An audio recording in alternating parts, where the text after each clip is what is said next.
Hey everybody, what's going on? Sorry about the delay, but one of my lights, as you can tell, popped out on me all of a sudden. No rhyme, no reason, still didn't want to come back on. So it is what it is. You know what I'm saying? That's just how things roll here when you're doing a live broadcast. But thanks for popping in. Um, you saw my little thumbnail and decided that I picked up this bottle that I heard a little something about and that I really wanted to try. Sorry about this. I just got to move this a little bit because I bumped it whenever I was moving the light because I couldn't figure out why it just wasn't playing nice. But it happens. There's nothing you can do. Anyway, hold on, get some things done here because it's telling me. There we go. All right. See, cleared it up. It's what happens, last minute things. But anyway, let me move down here and see who's all in chat just so I can say hi. I know Jim's here. Thanks for popping in there, Jim. Sugar Kitty, appreciate you popping in here today. Ooh, Mr. Whiskey Shits. What's up, brother? Haven't seen you in like, what, 24 hours? But anyway, we're probably going to just get this thing rolling right on along here to get things on. Hey, Bobby, just caught that you popped in. Hey, Cheech. Thanks for coming in there. Nice to see you. So, Whiskey Lovers Society. Hey, nice to see you all here. Sorry, I'm just trying to get everything in there. Mr. Great Shot, what's up, man? Okay, well, hey, Doug. Well, it looks like the picture's cleared up. It looks like the camera's working as I'm staring at everything. Everything looks good, and everyone apparently can hear me. So I'm going to say, let's get on and rolling with this. So I don't know if any of you ever heard of this particular expression called Scarabus. Well, I didn't at first either. Here, let me get that a little closer so you all can take a see at it. Pretty darn interesting. So I started to look this thing up, and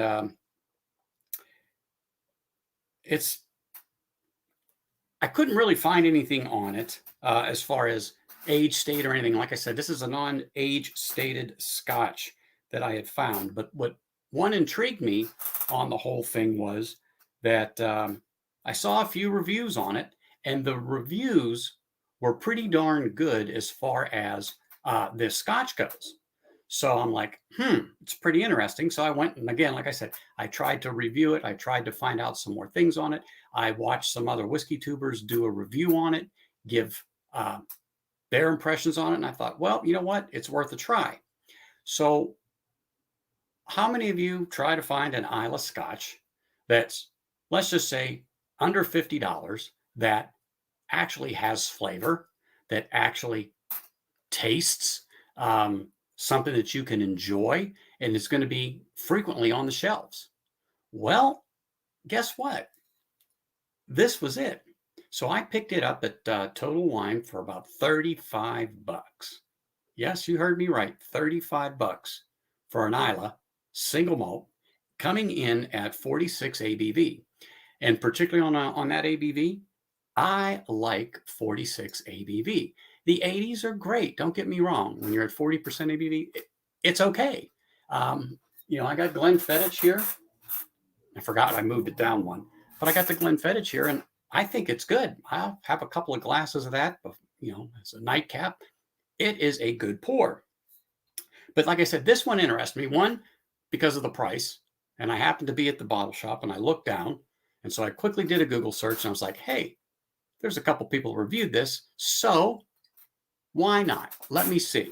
So let me just see if I can focus in here since my other light went out and just read you some of the stuff it says here. It says, inspired by an alchemy of craft and cask, time, sea, and air. A whiskey for those with a curious mind and an eye for detail. Bold and honest about its Islay origins, and just a little mysterious about everything else. Well, like I said, don't know actually where they got the distillate from. Don't know how old it is. However, last night, because I was curious, and I'm like, God, I've got to compare this with a few things. So yeah, I cracked it last night. I had a drop of it. I compared it with a few others, and I'm like, wow, not bad. And when I say others, I compared it with our Big Ten. Then, of course, one of the ones I already had open, well, not my 16, but the Offerman edition. Okay. And wow, I was impressed that this held up. It wasn't overpowered by the Lavagulan and the Ardbeg. So, wow, I was impressed. And the other thing that impressed me is it's no artificial color and no chill filtering. So this may be something that might be in somebody's wheelhouse and that might want to go out and look for this thing because I was impressed. So I'm going to pour a drop. Sorry, I didn't have my stuff already ready, but technical difficulties stopped me from doing a few things. But I'm going to pour this and I'm going to let it sit and just open up for a few minutes on here. But I got to get a good drop in here. Yeah, I got to get a good drop because this thing was pretty tasty. Can you all see the color on that thing? Let me get a little closer for you. It's pretty clear. It has decent legs on the side. It has decent legs. That's one thing I was looking at last night. It's not bad. I don't know if you guys can start to see that coming down there or not. But like I said, I wish I had my other light because it actually showed it a little better than what's happening now, but it's good. Very good. So see who's all, let's see, we've got some questions here in chat. Let's see. Let's see. Bourbon's got something going on here. Well, you know what? It's whiskey. And I know I'm a bourbon neophyte, but hey, you just got to do what you got to do. What does that say? Looks like we'll 5 hydrate. Well, you know, who knows? Oh, here we go. Corrected. Well, you know what? When you don't add color, that's what you get to Scotch. No color added. That's the way it comes out. Wow. You know, you're absolutely right. It's there is no coloring. It's E150A is, I think, the technical numbers on that caramel coloring, if that's what you want to call that. But man, this has a decent nose. It's definitely a malt. You can smell that. You can smell the peat. But you know what? On a scale of 1 to 5 for the peat and 5 being the heaviest, I'm only going to give this thing about a 2, maybe a 2.5, maybe. So if you're somebody that's looking to get into a peated whiskey, bourbon, I would look for this next time you're out and about and you're over at Total Wine, if you want to go for a couple hour drive in New York, once you feel up to it again. I would definitely tell you to look for that or go ahead and pick up a bottle of that because it's not bad at all. That's for sure. I'm going to take a little bit of a sip of this because I want to make sure my palate is ready. I didn't have a chance to warm things up, to get ready or anything like that. Like I said, the technical difficulties just poured in on me, but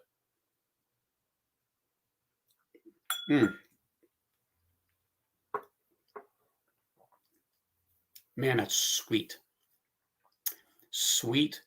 A little like a white pepper spice on the back, good viscosity. The smoke is there, but it's very subtle on the smoke. You can taste it, but it's definitely not overpowering. It's definitely not something where you get the medicinal iodine, Band-Aid, like some people say they get, like I got from the Our Big Pirate. And I talked about that last week when I opened up the Offerman edition. And this isn't there. This is not there at all. I mean, that viscosity, that oiliness, because it's non-chill filtered is amazing. I mean, it for the price point. I mean, come on, for $35, it is pretty darn good. I mean, pretty darn good. Let's see.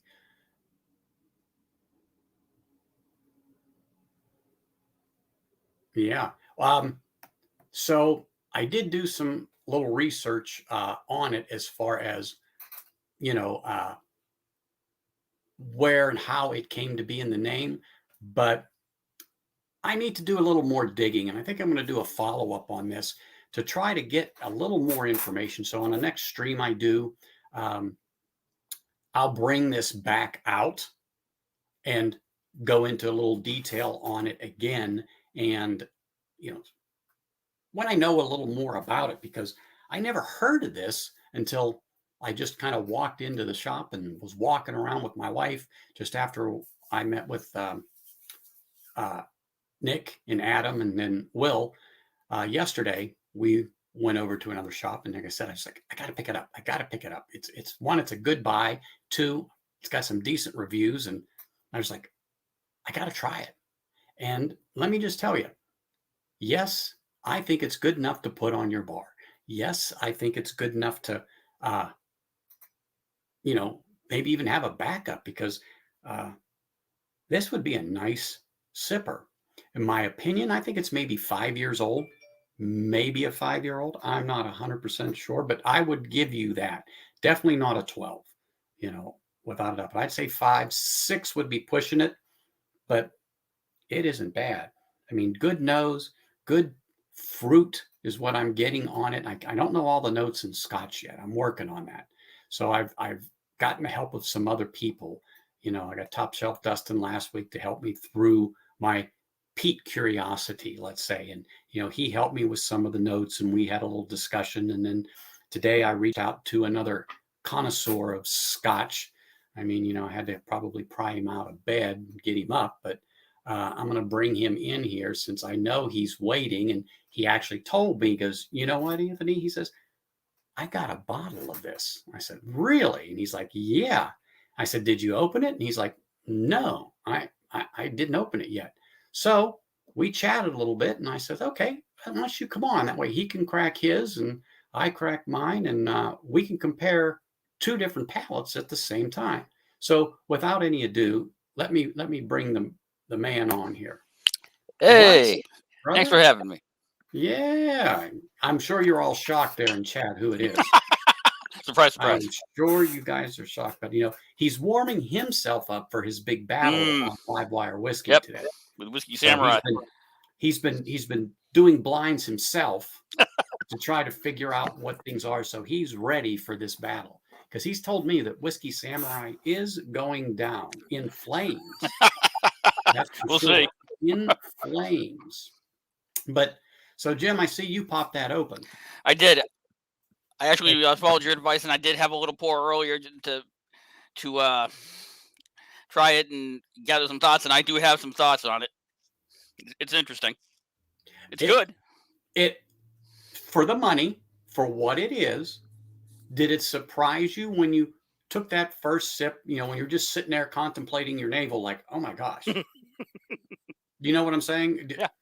Let me just ask you, did you find it off-putting in any way? No, not at all. No, absolutely not. As long as you like peat. If you don't like peat, you're not going to like this. But I don't think it's strong at all on peat. As a matter of fact, I barely know it's there. I mean, I know it's there. Let's say that way. But it wasn't like that's the fair. Ardbeg, where the Ardbeg will stick and the Glengoyne sticks. Yeah, it was interesting because when I first pulled the cork on this and took a sniff, immediately the first thing that hit my mind was Ardbeg, because the nose. There are notes on the nose. We're going to get into that. So just go ahead. Keep going with your thought. There are notes on the nose that are distinctly and uniquely Ardbeg. However, I think when you taste it, there's something more going on there, based on things that I've tried. But I'll hold that thought until after we sip it.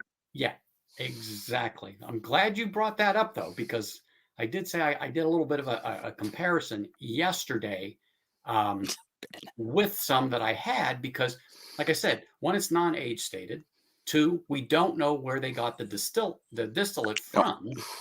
You know, we can take wags all day, which, if you're not familiar with a wag, a wild ass guess, and try to come up with some type of hypothesis that Okay. we can all agree on, but neither here nor there. Let me just see what Whiskey Lovers Society here has to say. Really nice, lightly peated whiskey, full of chocolate notes.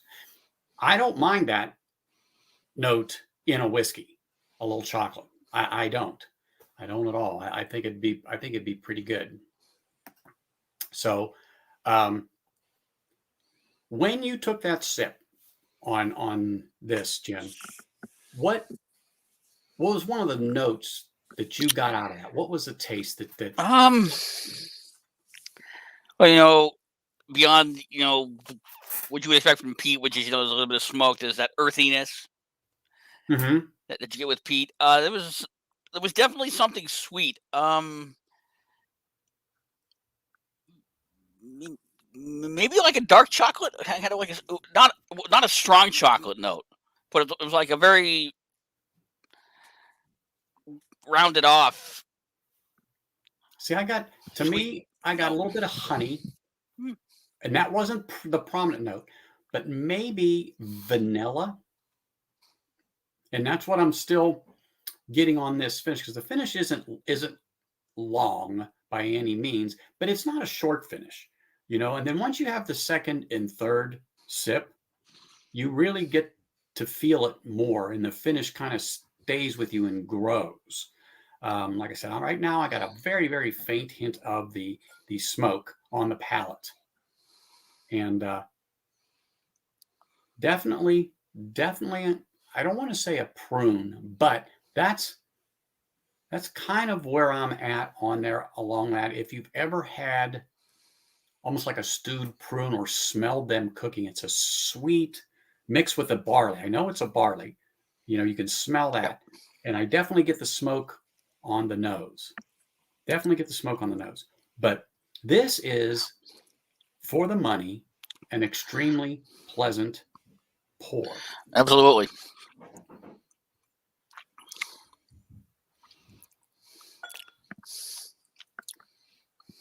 I'm capping mine. So as it's sitting there, it's collecting some of the vapors in there, so I know it's more. But really, really, this is what it comes down to is a good pour for the money. I mean, I think it's worth throwing on there and adding to your bar. I really do. Oh yeah, I would agree. Let's get back to something you said about the Ardbeg. Okay. So I only have the 10 in the Ardbeg. All right. And so I did pour that last night along with it. And I also poured, I wonder what the heck that was, my Offerman, the 11. Okay. And I capped them and let them sit for a few minutes, nosed each one separately, let them rest. Then I started tasting them going down the line. And one of the things I noticed after the second and third sip, the flavors started to pop a little more. And so when you said Ardbeg, in my opinion, the color and some of the flavors, now the smoke in the Ardbeg was definitely stronger. There is no doubt about that. It was definitely more pronounced. Now, that being said, I thought the Ardbeg was a bit sweeter compared to the Offerman. And then with the Scarabus, that it was extremely close. But the Ardbeg just edged it out in sweetness a little bit more, probably because of the age. So color, like I said, close between the Ardbeg and the Scarabus. Now, I do not know. This is strictly an opinion. I do not know where this whiskey was sourced from. But man, I would almost say, this is just me, that when I had the Ardbeg, it was like, holy smokes. If I didn't know what I was drinking and you told me, let's just say it was a 12-year Scarabus, I would think it's the same, just an older whiskey. That's what I would say. And as a matter of fact, you know what I'm going to do? I'm pouring some of the Ardbeg. Yeah. Just because. And I'm going to put that in. Unfortunately, I don't have the 10 anymore. I need to replace that bottle. But I do Oh. have the Wee Beastie, which is Well, 5 years old. I don't have that because I didn't know you had that. So And you've got the 5-year. And like I said, I don't think cherry. I do not think that Scarabus is over 6 years old. And that would be tough. I'm going to put my cover on that for a minute and let that set. But one thing I can tell you is the color on the Ardbeg is very similar to that. Yeah, it's interesting because now, even though I don't have the Ardbeg 10, and I should probably pour a little more Scarabus actually. Low. Oh yeah, I'm probably sure I'm going to be pouring a little bit more of that also. Knowing what I know about the Ardbeg 10, if this is Ardbeg distillate, they sold it because it's wildly off profile for what they would want. Well, it's young. It's young. I shouldn't say wildly off profile, but it's far enough off profile that they would be like, nah, we're not using that. And it very darn well could be, because why get rid of something if you've aged it 3, 4, 5, 6 years or whatever? It doesn't fit what you got. However, it's not terrible, but it's not the flavor you want to get the expressions you want. Why wouldn't you sell it? It's close, isn't it? It's very close. That's why I've got numbers on those caps, because if I didn't pay attention, the Wee Beastie's a little darker. Yeah. 60 hertz. Nice to see you. No, this is the Scarabus. This is the Wee Beastie. You can see that the Wee Beastie's a little bit darker. It just a tad. Yep, and that's the 5-year. So we know that's age dated. That's 5-year. Hey, fast. Cheers. 10-year. That 10-year is like very close in color. That 10 years close in color. Now, 60 hertz. I just found out today in a conversation I was having earlier with Jim about the batch strength Scarabus. It's not available over here yet. Not as far as I know. Yeah, we haven't seen it. However, I would get it because of this. So being that I got the taste, the base expression, and if that's what it is, I thought it was pretty good.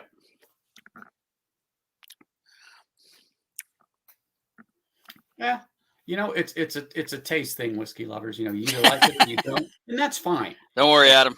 That's fine. I tasted it. I'm like, oh, hey, this isn't too bad. I can live with it, I guess. So anyway, I don't own the Wee Beastie yet. I'm not saying I will. I'm not saying that I won't. It just all is going to depend on what's what. Oh, I don't think personally, I don't think I have any real heavily peated, but everyone says the Lagavulin is a heavily peated Scotch. I'm sorry, I'm just not getting that out of there personally. Oh, it is, but if you stand it up against Port Charlotte or Octomore, it's going to pale.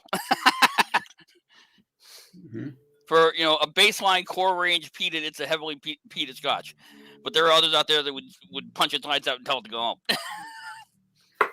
Now, this is an interesting comparison because I can definitely see the similarities. They're there, but if I was picking one of these bottles, I'll take the Scarabus 10 times out of 10. I don't mind the Wee Beastie, but the sweetness is so much more prominent. It's punching through a lot of the other notes. In the Scarabus, it's almost a little bit better balanced. It doesn't have that. The sweet is not punching through everything else. Now, see, the Scarabus is here. On the nose, it definitely smells sweeter than the Ardbeg 10. Definitely smells sweeter than the Ardbeg 10. On the sip,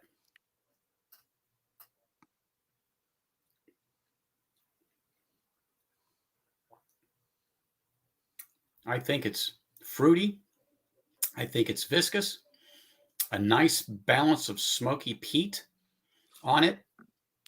And then we have, let me make sure I get the right cap on there so I don't forget, the 10. Yeah, sure, Kitty. Points out the other problem The with nose, Lagavulin. the nose on the 10 is not as powerful, and let's use that term, as the Scarabus. Okay. It's Now, just not. And like I said, I had it capped for a reason, Mhm. just because I noticed that last night. Now on the sip,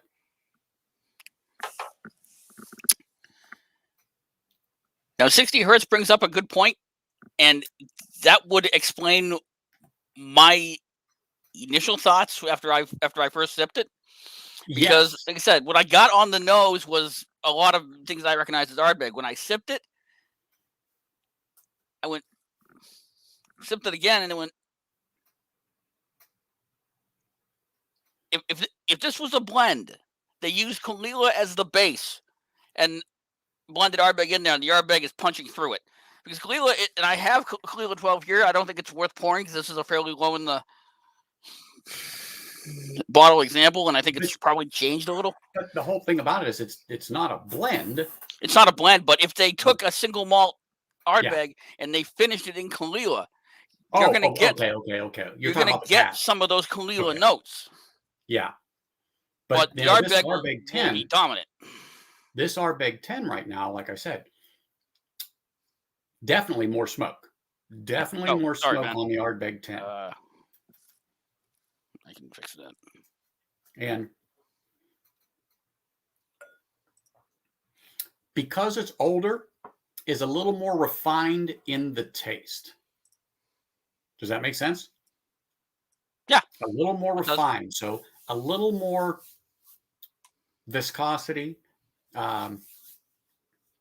Yeah, maybe a little more depth into it because of the age. But boy, I tell you what, I like both of them. I think they're good. But that Scarabus is definitely worth me getting another one at some point and putting it on the bar. Definitely as a backup.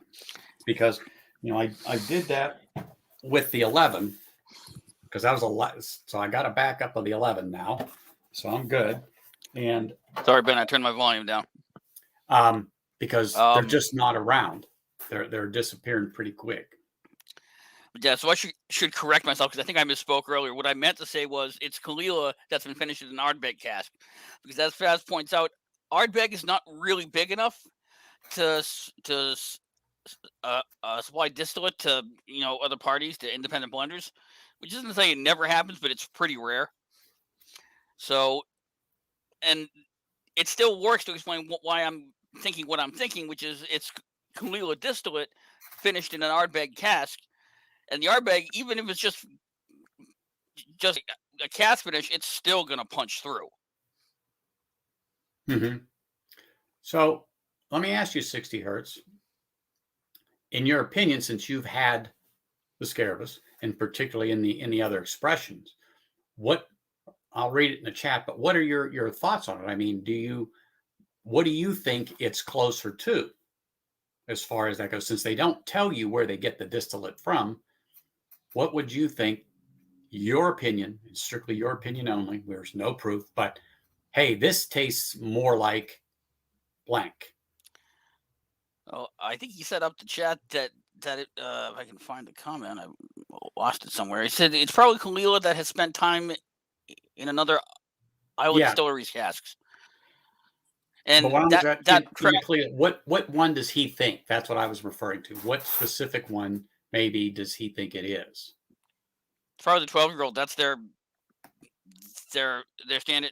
That's their their standard entry level release. And Traxxas Kalila is a huge distillery. They provide blending distillate for so many other companies. Johnny Walker is one example. I bet I'm gonna turn my camera off for a second to grab something. I'm betting that this Johnny Walker. Actually, I know it's got Talisker in it. Does it have Kalila in it? I'm betting it does.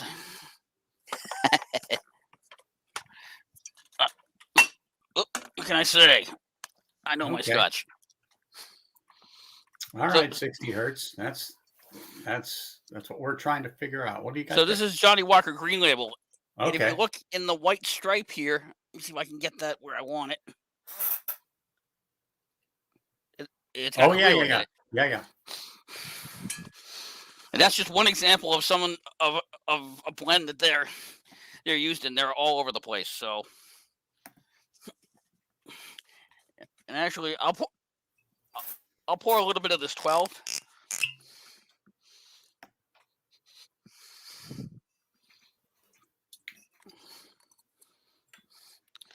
And James, I think you'd actually have to find some old peated Bunnahabhain casks to do that in the first place. I don't think those are exactly around in any great quantity.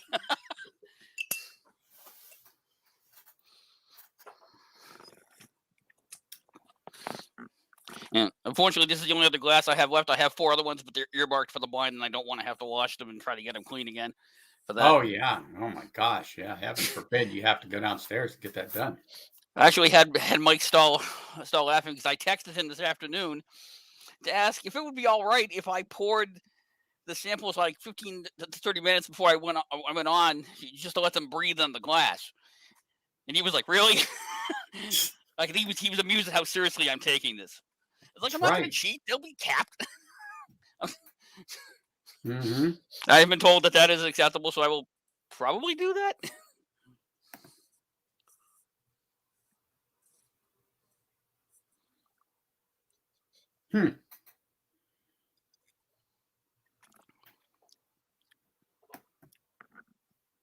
Yeah, the problem with this 12 is that I've had this bottle for at least 3 years, I think, and it's low in the bottle. It's oxidized, and you can tell it's changed a little bit. It doesn't quite taste.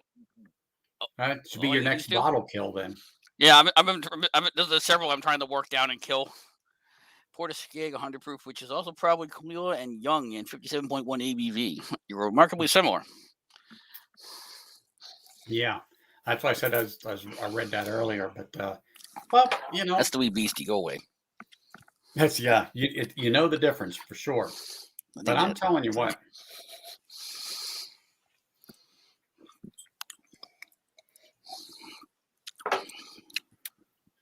Like I said, I'm liking it. That it's definitely a nice sipper.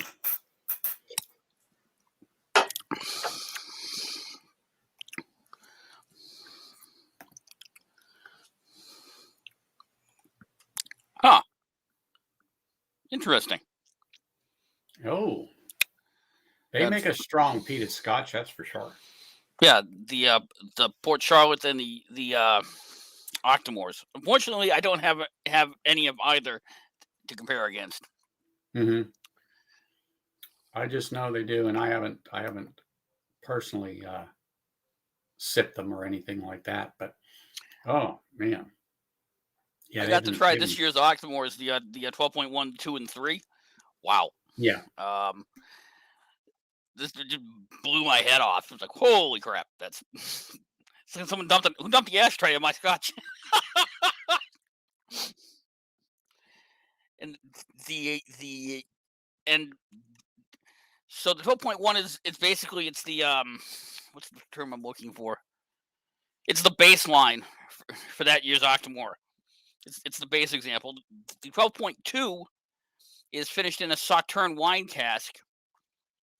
And that was pretty funky because basically it tasted like someone took a pineapple upside down cake and put it in a smoker.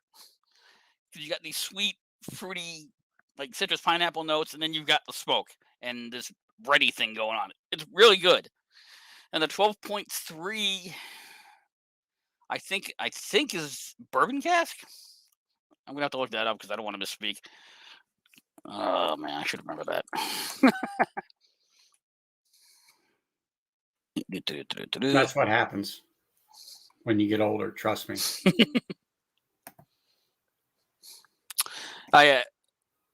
Actually, it's ex bourbon and ex a PX sherry. That was really good too. The problem with Octomore is it's not cheap. Whew. That is true. Thank you, Whiskey It Lovers is Society is correct. not inexpensive. No, Charles Ashworth, the 12.2 wasn't bad. It's a little bit weird. You know, it's especially if something you haven't had before, you're like, the hell? How do we get here? But if it wasn't $250 a bottle, I might have bought one just to have it because it's pretty good. All right, there we go. I had a little glitch coming up. I'm like, what the heck was going on here? Sure, Kitty. The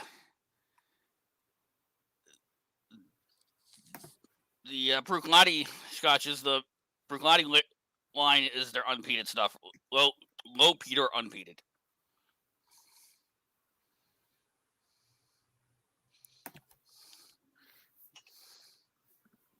Mm, 12.1, referring to the Octomore. Yeah. Yeah, they're here. The 12.1, the 12.2, and the 12.3.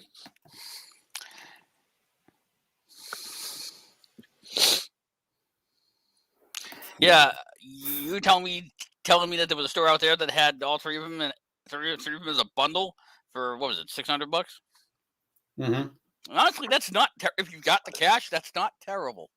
considering at least at the store that I went to the tasting at, they want I think it's 215 for 0.1, 250 for 0.2, and 275 for 0.3. So, wow. Hey, cool running. Well, yeah, hey, cool running. Yeah, I wish, What's Charles. I wish. That tasting's probably as close as I'm gonna get. Mm-hmm.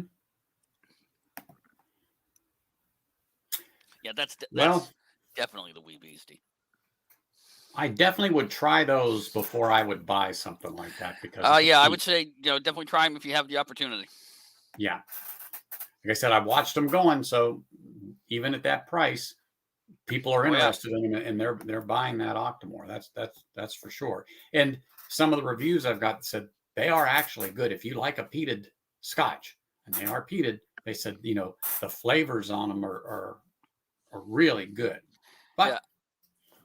I can't tell you because I don't know. I mean, the way I like to put it is they're the most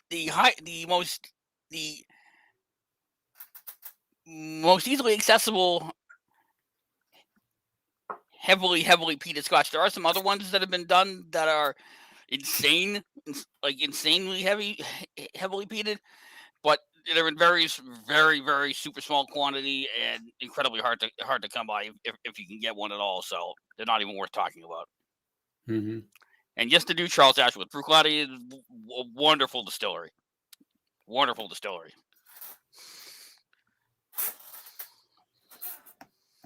Nothing like a little snack. That's for sure.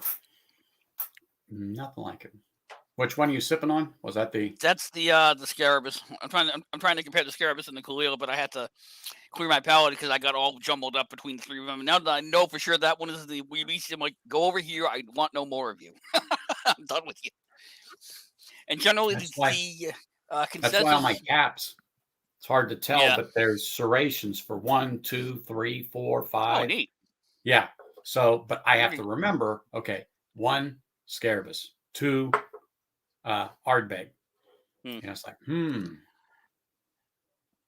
yeah, with the wee beastie, the general consensus in the Scotch community, I'm sure there are some people who like it, but the general consensus is for what it goes for, which is around $50 usually.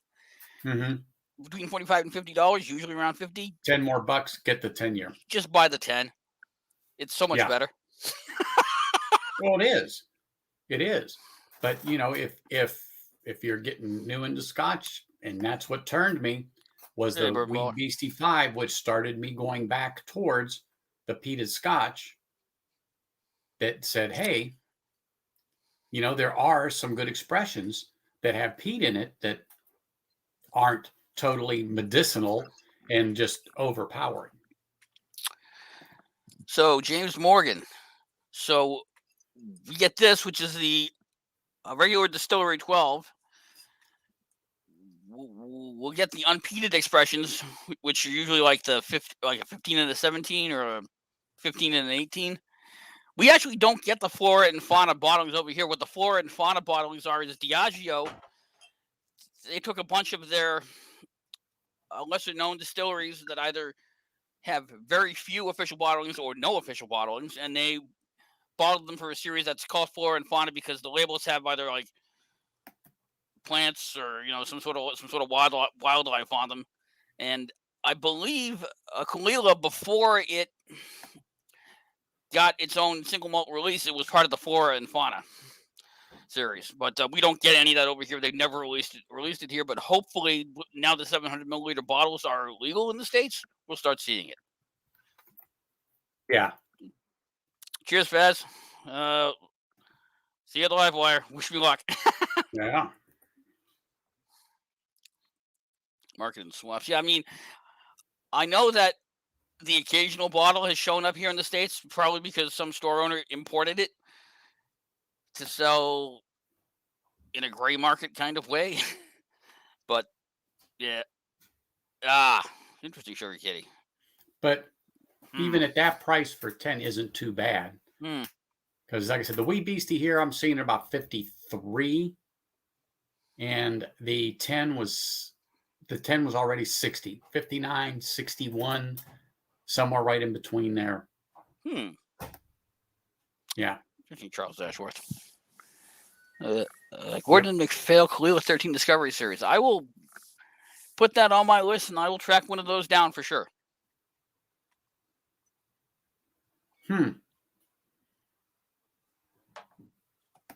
Yeah, it might be worthwhile. I haven't seen any Kalila out here in Vegas. I haven't seen it. I'm not saying it's not here. I just haven't seen it. Not at all. I'm still going back between the Scarabus and the Ardbeg, and I definitely taste the similarities. Again, if this was a fresh bottle of Kalila, I think it would be a better comparison. It would be a bit the punchier. It's definitely lost some teeth as it's aged and oxidized. But I taste the similarities, and I would definitely buy that this is a Kalila that's been aged in potentially an old Ardbeg casks, which is not that uncommon a thing. But I know of at least one a craft whiskey here in the States. The distillery is Apadan, and the bottle is Smoking Sea. I don't have it handy. It's somewhere in one of my bins. That I think primarily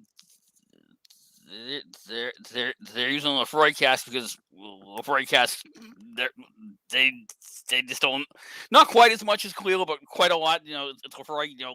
Lefroy 10 is ubiquitous, so there's a lot of those casks to go around. But I know early on, in the early batches of that Smoking Sea, they did use Ardbeg casks, so they're out there to be found and used. Yeah, but I might end up pouring a little more of this Scarabus. But yeah, it's for $35, if you can grab one, grab it. Yeah, good stuff. Like I said, I don't know. This Ardbeg 10 is just said I'm on the nose. For some reason now I'm getting more of a bread dough on the Ardbeg, like fresh dough. Don't know why, but it's the nose on the Scarabus is definitely more pronounced than the nose on the Ardbeg. Definitely. Definitely, definitely, definitely. And it's just a good pour.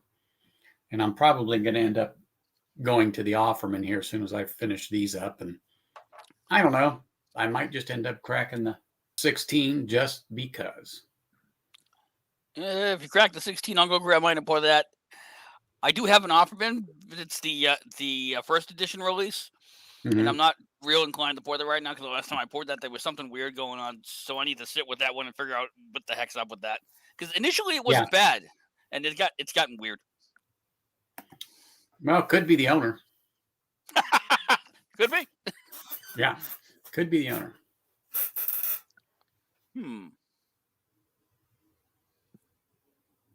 Orchard House.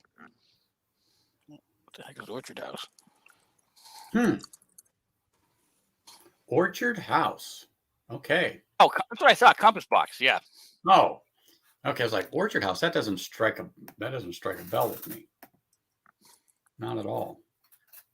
But the thing is, you know, one of the great things about having this chat is other people know what we're talking about and can relate other expressions that are similar to what we're talking about, and also make recommendations for other people that may want to try something else.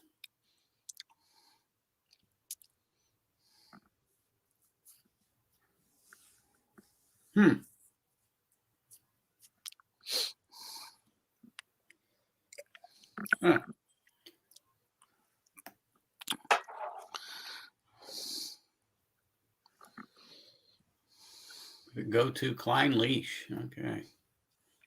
There you go. But yeah, I haven't had any Klein Leash yet. I've been roundly told off by some of the other Scots aficionados, Canada from Scotch Down Under, and Donald Rance for that, because the Klein Leash 14, and which by all accounts is an excellent Scotch.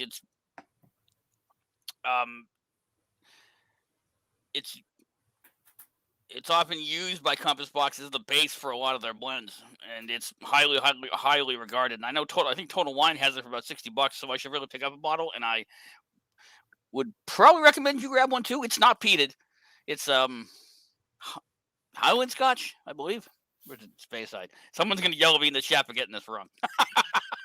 That's all right. It's okay. Let them yell. Let them yell.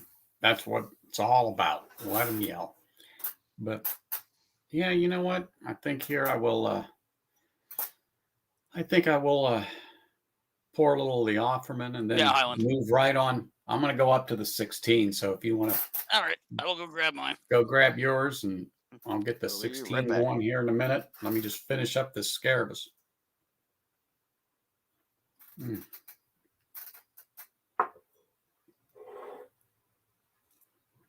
It is good. Definitely good. I just wish the light on the opposite side, was working a little better, but it just don't know why the other one went out. It just did. I'm going to leave this Ardbeg sit here. Pour a touch more of the Scarabus. Open up the Offerman.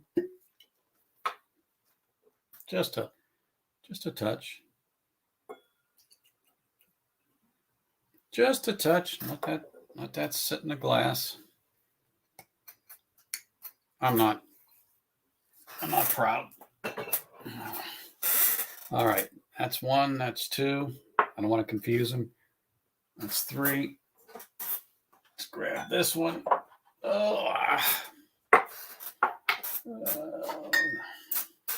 When you have a backup of something, you do not mind pouring stuff that you might not be able to find. It throws stuff around. So I'm kind of glad I got that backup of the Offerman. But this is what I was doing last night, going between the Offerman, the Ardbeg, and the Scarabus, back and forth and back and forth and back and forth. And I probably spent a good hour just back and forth between the pours, trying to go, wow, what's this like, or what's that like, and similarities and the tastes. And I got that. I mean, it's it was pretty good.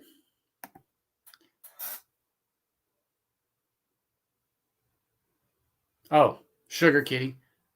So instead of bourbon neophyte, if you put Scotch neophyte in front of it, I've got out of Scotch like 30 years ago. So yeah, I Sugar Kitty definitely would have a way better palate than I do. I'm just building it in. For some reason, I'm just hooked on this peat. Although I'm drinking bourbon during the week here and there, and it's like I'm working on a bottle of Hirsch. It's interesting. I'm not ready to do a review or talk about it too much yet. It's 46, I think, ABV on this. And it's not too bad, but it definitely needs a little time to open up. So I'm working to drink it past the shoulder before I pop on and bring it on a live stream like this and discuss it. I don't know if anyone's heard of Hirsch, but my wife picked it up for me over the holidays. She brought me an enormous amount of different bottles, but one of the things I'm going to finish up with, and I was going to do it last week, I just didn't get around to it, is I have, sorry if you heard me, got that booster today in this arm, or yesterday, and it's just a little on the sore side, but I've got a double rye finished in peat. So I want to make sure that I get a pour of this because I want to try it after all these other peated scotches. And then it should be here, but I picked up another store pick from High West, but it is the American Prairie bourbon from High West, finished for 8 or 9 months in a peated Scotch barrel. And I got to try a sample of that yesterday when Adam from Livewire and Nick was with us from Whiskey Mountains, and then Will O'Neill was with us. I got to try some of that, and oh my God, it was wonderful. So I bought a bottle of that. I haven't cracked that yet, but I want to try that because I think it'd be pretty darn good. Oh, please. Talking about peated and smoky stuff. Really? Yeah. Yeah. So I grabbed both of my bottles because they were both right by each other. So I get the 16, which I love. And this is the That's first yours. edition. Yeah, this is the That's first the edition. very first one, right? Yep. This is the first edition. Okay. Yeah, sure, you're kidding. I know. All right, hold on. Let me put my lid on the Offerman so I don't forget. And then I'm going to open the 16. I'm going to crack that thing. A little bit of both. Let me open this up because it's not going to do any good just sitting on the shelf. Yep, looks good. Let me get rid of this.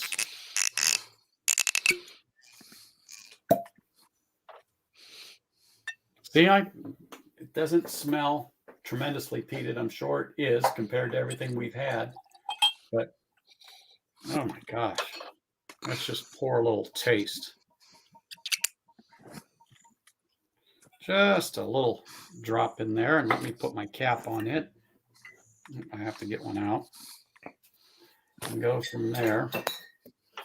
And just let that set a minute. See, hold on. Which number do I got here? All right, there we go.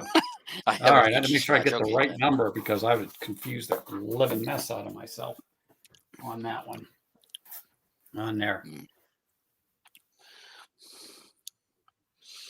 So, Bobby, I put the link up in the stream if you got time to pop in, pour yourself something, and if you want to come on and chat. Let's see what we got here. Beginner's flight challenge. Yeah.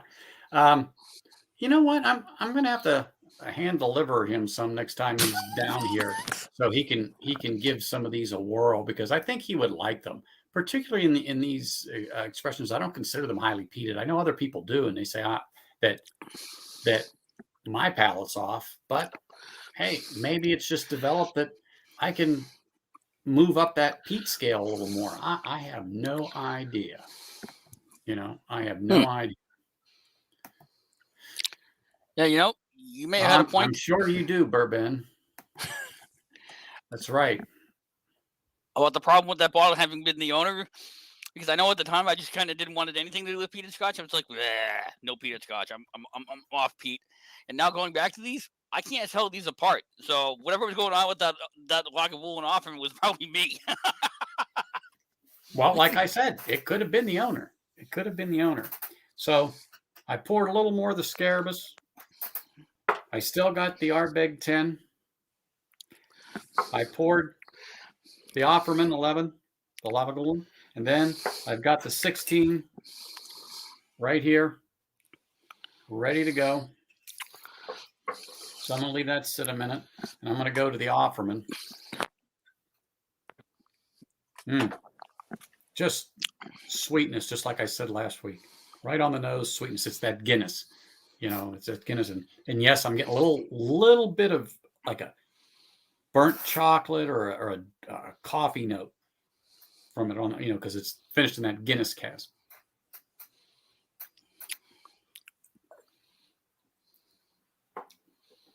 Definitely more pronounced in the smoke versus the Scarabus and or, in my opinion, the Ardbeg on there. Definitely on there. All right. Pepcack. Indeed, Sugar Kitty. Indeed. So now I got the 16. Oh, man. Like a pear, maybe? I'm telling you, I know it's weird, but pear, vanilla, honey on the Doesn't nose. that be Pepcab? Problem exists between keyboard and bottle.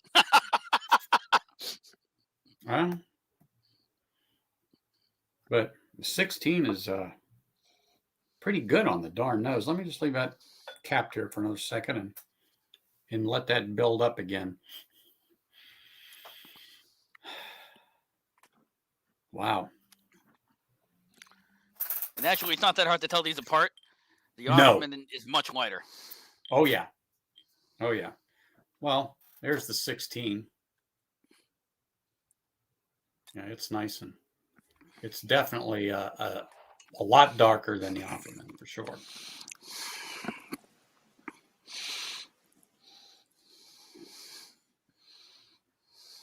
Yeah, apparently I have an affinity, I guess, for stout finished whiskeys because I'm really enjoying the Offerman with the Guinness. Really. All right, here's the 16. Yeah. Very, very nice nose. Very nice nose on the 16.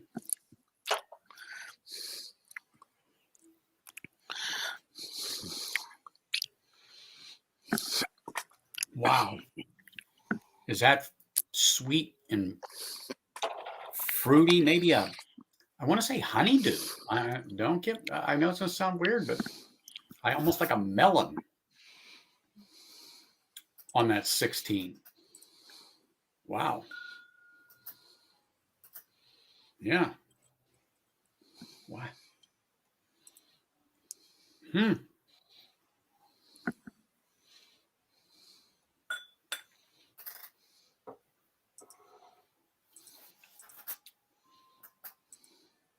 Maybe plum? As I try to remember. Might have to go out and get some plums this week if there's any good at the store, just to try to get that note revived in my head on this Lavagulin 16. But, oh, man. Yeah, that's good. You're making an awful bad sourpuss there. No, I'm trying to hold it on my tongue and roll my tongue and so you know what, pull James? Notes. It has good hold on for a second, James. That the viscosity is real good in this 16. Real good. I mean, it has a nice oily feel. I'm just looking at something.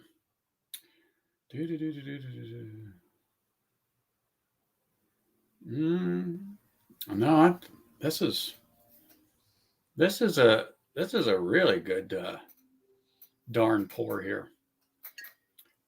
Maybe by the end of the month, I'll be putting another one of these on the shelf just to have, because they're on the shelf, but they disappear quick, and it takes a little bit to come back, and then they, people buy them. But that's funny. Teeling in the Irish whiskey, I have. Ouch! I purposely got that shot in my left shoulder because I'm right-handed. But today I've been grabbing everything with this stupid left arm. Yeah. So I have this, and you may have seen it before. It's a limited edition. Writer's Oh, which Tears one is that? in the Marcella cask finish. Ah. Oh my gosh, this is fabulous. 45 ABV.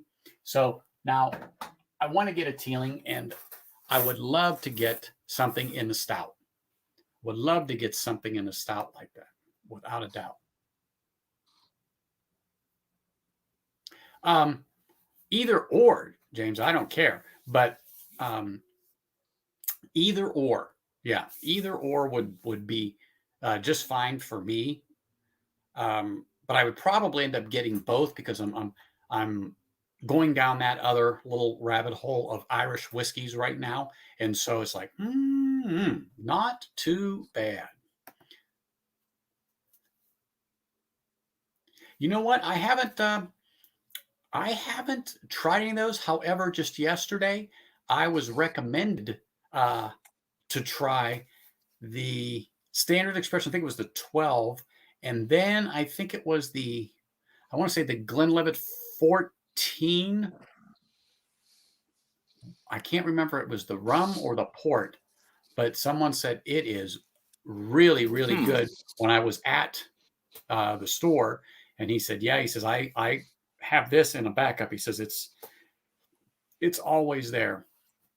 So who knows? I haven't seen him. He could be lurking in the background. Who knows?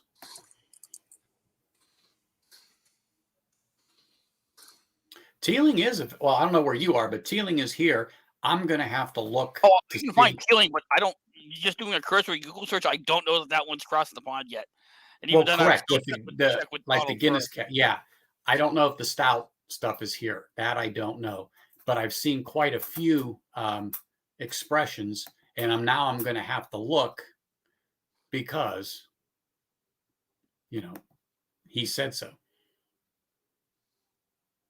Really? See, I've been avoiding Jameson because, it's like the Pabst Blue Ribbon of things. It's certainly the entry level ones. Yeah, the cask maze. I can't speak to the IPA. I've pointedly avoided that because I don't like IPA beers. I've yet to find one that agrees with me. But the cask maze stout release is pretty good. I haven't bottled that, actually. I haven't poured that in a while. I should dig that out. Not now. And I know that some of the older Jamesons, if you talk to Donald Rance, some of the older Jamesons and some of the special releases are pretty good. Single grain Bordeaux finished Teeling. Oh, now that sounds interesting. I'm still liking this 16 for sure.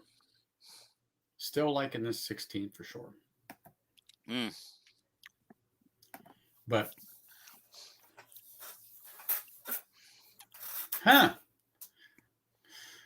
didn't know there was such a thing. You know what, Rob? Yeah, I've heard that too, Rob. On that Teeling peated, next time I'm home, you may have to hand deliver me some of that just so I could try it. Exactly, James.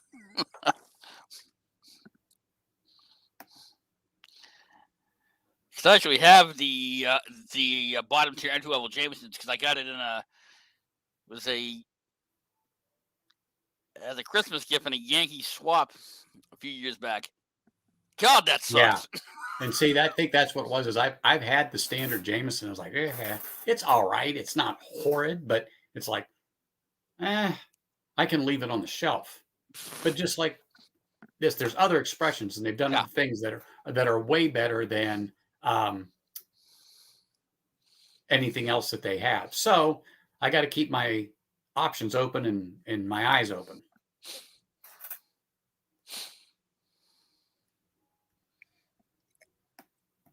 it's just one of those things. But Teeling is definitely on my list of stuff to add to my repertoire. And What Teeling I'll do I look have? out for the Jamesons as if they have some of those other ones. But I don't know. Again, it's just going to be one of those things that I'm going to have to try it first before I get down and say, yep, I'm going to get myself a bottle or two of that. I have the Teeling single malt. Mm-hmm. I picked it up for St. Patrick's Day 3.5 years ago on the way home from work, and that is a very nice Irish for what it costs. It got shortbread, a very orangey citrus note. It's Mm-hmm. it's a great sipper, and I would recommend it. I would recommend it to anybody who's a fan of Irish. Excuse me. Mm-hmm.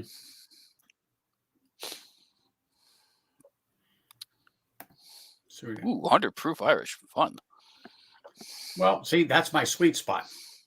Scotch, it seems to be at least 46 ABV end up. Like I said, Sure. the 80 has its spot. Love my Glenfiddich in the 80. It's good. But when I get to that 46, it just seems like that's the wheelhouse for me. And that's the problem with a lot of Diageo's core releases from the distilleries, is that their standard ABV is 43. It's like, come on, kick it up 3%, would you?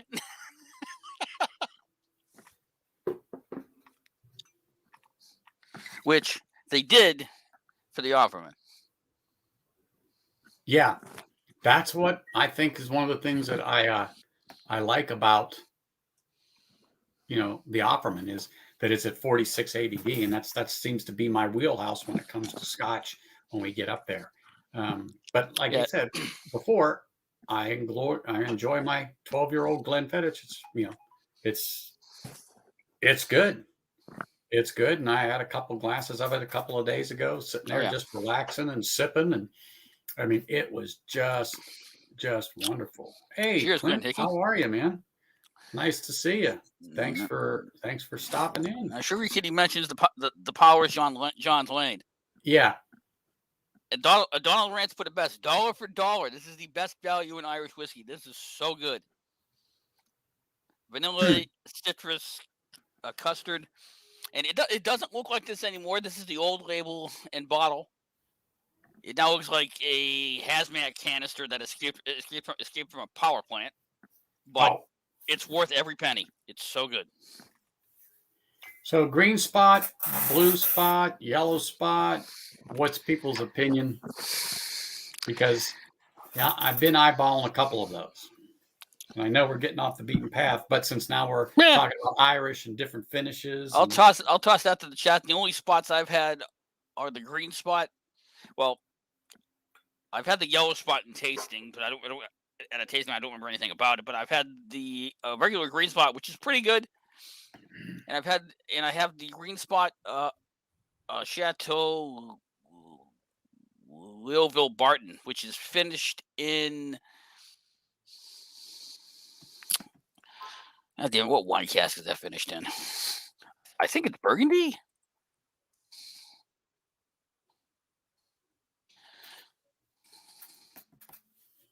I don't know. I'm looking it up. The green spot, the yellow spot, the blue spot. I see the yellow and I see the green. They're hit and miss. Hey, Marty, what's up, man?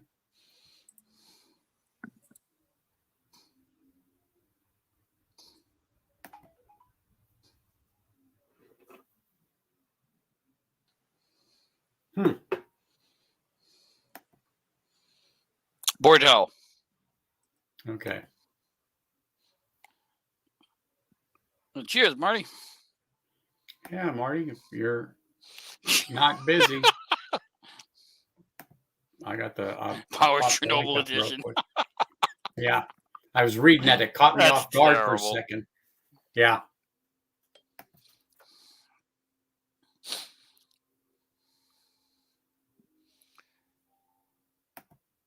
But yeah, so those are the two I have, and the Chateau Leoville Barton, which is finished in Bordeaux casks, is excellent.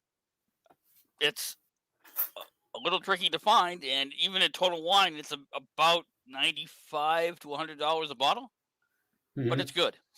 I haven't had any of the other ones. I've heard good things. From what I've heard, I haven't heard a lot of great things about Red Spot. That one seems to be pretty polarizing. Blue Spot, I've heard nothing but good things about. Everybody loves Blue Spot. Yellow Spot, I think I've heard mostly good things. Yeah, I don't know. I'm going to have to ask Stahl at Livewire. Hey, because I know he's tried a couple. I don't know if Adam has. I didn't even thought about asking him when I saw him yesterday. Him or Nick or Will. You know, didn't even cross my mind because I was on the hunt for some other things. Yeah. If you're looking for high proof Irish, there is one that I know Total Wine has it. They're basically the importer for it. It's called Two Stacks. And there's a cast strength version and there's a regular version that's, I think, somewhere in the high 40s for ABV. I have the cast strength, and I need to sit with it a little bit and let it breathe. But it's a real easy sipper. It will take you out because the ABV does not come across at all. And at 65% ABV, it packs a punch. That one got me in trouble on the live stream, which I will not mention.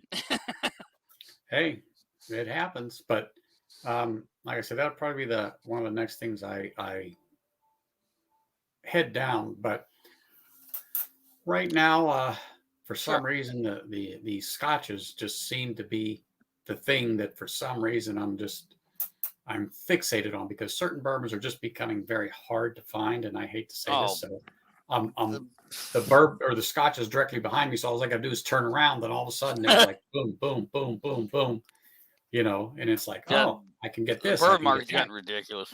And Clint Hickey, I wouldn't call it a limited release, but it's not easy to get your hands on. The Blue Spot, it tends to disappear about as quickly as it shows up. I think they may be struggling a little bit to keep up with demand. But yeah, the bourbon market is just ridiculous. Like the people hunting for all the allocated stuff have just gotten out of control. It's just like, get out of here. I'm done with it. So let me just say, if the Lagavulin 16 is considered the quintessential Scotch in their line as a moderately peated, let's use it that way, I can't imagine what a heavily peated is now. Well, the way that I've described, having tried the Octomore 12.1, 2, and 3, the best way I can describe it is it's like someone took an ashtray and dumped it in a glass of scotch. It's so smoky and so dirty. It's incredible. It's like, whoa. It's like nothing else I've ever had. Okay. I would definitely start with the Port Charlotte 10, because that is a much more approachable than the Octomores if you're working your way into peated Scotch. And the Port Charlotte 10, Donald Rance will tell you, I'll tell you, it is one of the best peated whiskeys out there. It goes for $75-ish, I think. The Port Charlotte? Every penny. Every penny. Charlotte? Yep. Yeah. Here, I think it's going right around $100. Yeah, it may have gone up a little bit. Hey, I noticed I saw it. Was it? Yeah, it was yesterday. I saw it, and I think it was. I may have read it incorrectly. But I'm thinking about it. I'm hoping to get a try on that. As in that I can get a taste of it. But if I like the 16, okay, and the Lagavulin, it might be the segue to go up another notch or three, you know. Charles, I haven't tried the Johnny Walker Green Label. As a matter of fact, I can't remember the last time I So specifically tried a Johnny Walker product. When I was getting a blended Scotch, believe it or not, I like the Dewar's White Label, just straight Dewar's. I just always thought that was good. And I hate to say on the rocks, but on the rocks. And I'm not a person that puts ice in whiskey. However, that just seems to do it. And I know the ice raises the temperature, which also gets rid of some of the what I call bad tastes out of it, because it's just like beer when they say, hey, look at our can, because when you see it this blue, it's ice cold and it tastes good. Well, that means you have to cover up the bad taste of the beer to begin with. Okay, so that's why you chill it down so much. If you get wine or if you're at beer or anything, it's more at cellar temperatures is when you're going to get the best flavor out of a wine or a beer. And so I feel the same way about whiskeys, that it's at your room temperature is going to give you the best flavors. Now, if you like to drink water in your whiskey all the time, or if you like ice in your whiskey, fine. That's the way you like it. That's the way you like it. I am okay with that. But I just haven't had that yet. But it has raised my eyebrow a few times to think, well, maybe I should try the Johnny Walker. Now there is a white label 27-year-old. And I have a chance to pick that up for under $50. 27-year-old. I think it's 27-year-old white label Scotch blended. And I can get it for under $50. Yeah. And I really like the bottle. I think it's 350 milliliters though. Yeah, but it's still good because Total Wine has it for like 125 or 130, something like that. As Shuri Kitty and Rob MC have pointed out, and I just checked online, you can get the Port Charlotte 10 at Total Wine in Las Vegas for $70. I was going to say, I think it was around 85. You just took, I saw it for maybe it was 85. It's worth every penny. Okay. Now you know what I probably am going to do tomorrow. Sorry. Hey, Big Vic, what's up, man? And how are you? Charles Ashworth was asking about Green Label. Hold that up again, Jim. I picked this up on the recommendation of Ken over at Scotch Down Under. And if you look at the white stripe, you can see what's in the. Let me see if I can get this. See what's in the blend. You got Talisker, you got Linkwood, you got Cragganmore, you got Lila. I think there's probably a few others in there because Diageo likes to have fun. And for what this, if you can get this for $50 to $60, it's a good pickup. Any more than, and I think I got this for less than 50 because Bourbon kicks ass. But any more than like 60, 65, don't bother. But certainly less than 50 or anything between 50 and 60, it's worth picking up. It's probably the best of the core lineup of Johnny Walkers. So, well, you know what, Clint? If you can find one of these Offerman editions, if you like the peat, it's finished in the Guinness. You know what? This is sweetness in a glass with a touch of dark, almost a little burnt chocolate and coffee. Really good. And I've got the 16 in another glass, and I've got what I was reviewing was the Scarabus, and I will tell you right now, definitely worth picking up. It's good for the price. Then of course Ardbeg 10 there. So if you can find that, it's definitely worth it. Now I have to chuckle because we're on here, talking about scotches and Irish whiskeys. James Morgan's over in the UK and he's sipping on Bullet. Hey, you know what though? Over here, that's the number one selling bourbon here right now. Is Bullet. They can't. I mean, as fast as they can do it, they can. As a matter of fact, I can get a 1.5 or a 1.7 liter bottle of Bullet bourbon or rye for about Oh, Dewey's double $33. okay. They got a special on it at Total Wine. Yeah, if you got the cash, Rob, do it. Well, you know what, Rob? That's what we were just talking about. I couldn't find some different bourbons, and so I just turned around, and then I started going down this wormhole because I bought a peated finished rye that from High West, and that was like the little that started me down that little rabbit hole of peated whiskeys and Scotch. So I also picked up a High West American Prairie is what I think it is. The other day it was from Corey's here in Las Vegas. And I got a sample of it. And it was so good. So good to try that. I mean, just delicious. Delicious. But anyway. The Rob is pointing out that Johnny Walker has a high rye. I haven't seen that. I haven't tried it. I know that Ed over at the Rocket Review has reviewed it. I need to watch that review.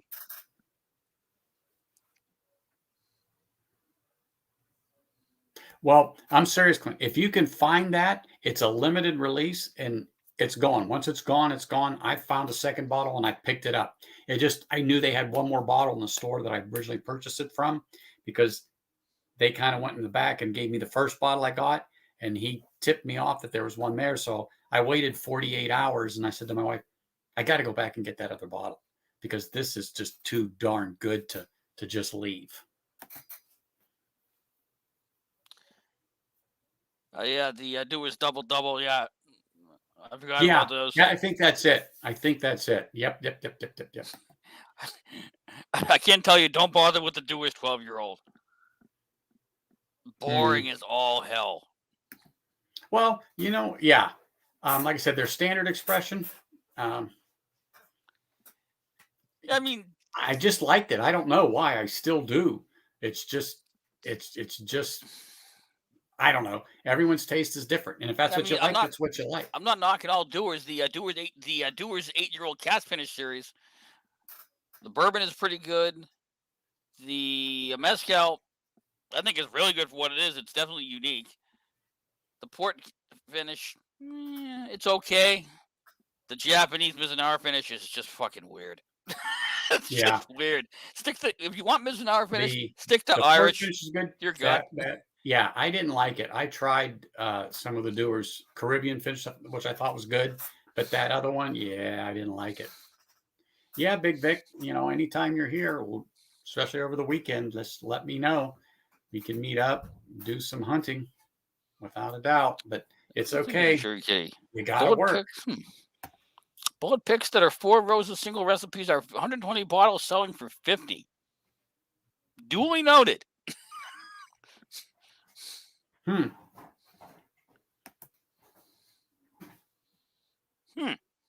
Yeah, go for it. Rob, I would, because that's what started me down this rabbit hole, is that High West peated double rye. And then I told you I found that American Prairie peated, and I forget how long. I thought it was back here. I thought I brought it, but I guess I didn't. And of course, let me look. Nope. I thought it was here. And it very well might be. I just don't see it right now. But like I said, after I'm done with these 4 little sips here, I'm definitely going to pour a little bit of that just to see what it's like. I have no idea what you're talking about, James. Red rye? You lost me there. Was that that's not the Johnny Walker you're talking about, because I know they have a rye in Johnny Walker and they're trying to push it here. Yeah, the high rye. The high rye, yeah. Which, like I said, I've seen it. I haven't tried it. I know that Ed over at the Rocket Review has reviewed it, and I need to check that review out. And I would say anyone who's curious, go check that review out, see what he has to say about it. Mm-hmm. Yeah. But I think Clifton over at Bourbon Bites may have reviewed it as well. Red and white. Oh, Doers red?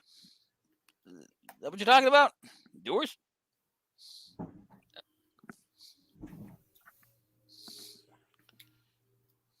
Red and white label? I'm not sure either. Yeah, Yeah, I must have missed something in the chat. Yeah. For sure. I'm not 100% sure. We're talking about Johnny Walker Red and white label. Because Johnny Walker Red is... Well, that's their normal expression. That's straight blending material. Yeah. That's what's Charles left at the bottom of the barrel. The Whiskey Crusaders reviewed it too. Oh, it's a Johnny Walker limited release. Huh. Not familiar with that one. Okay, yeah, I did see that, Charles. I did see that. I knew I saw it somewhere, and I thought it was what Jim said, but you know what? It is Whiskey Crusaders had it. Yeah. I think they're doing it for around $40 here at Total Wine. Yeah. So.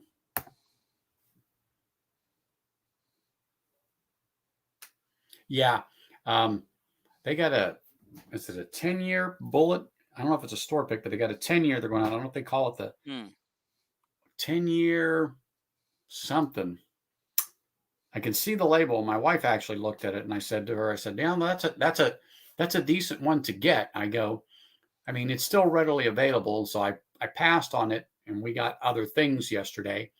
But yeah, that's a good one. I mean, you can't go wrong with Bullet. And another one that you can't go wrong with, and I just had to, I know we're supposed to be talking about Scotch, but I picked this up, the Redemption Rye. You generally can find this for about $30 a bottle, and it is a solid rye.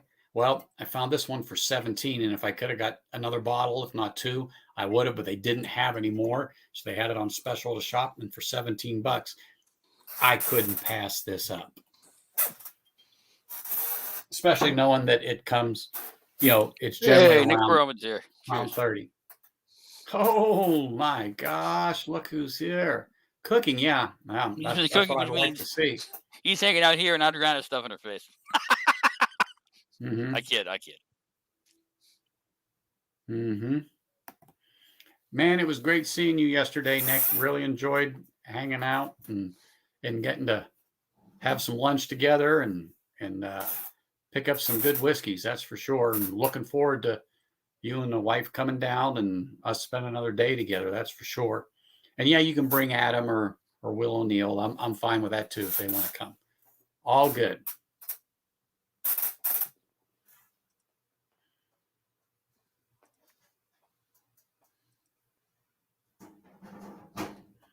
Wine cask. Oh yeah, there's a Johnny Walker wine cask finish, or there was. I don't know if it's still around on the shelf. I didn't see that one. There might be. I know that Kilco. There just might be. Whiskey Music has the bottle, and he does not care for it at all.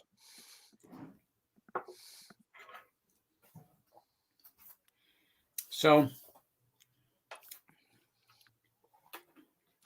going back and forth between these four pours that I have here,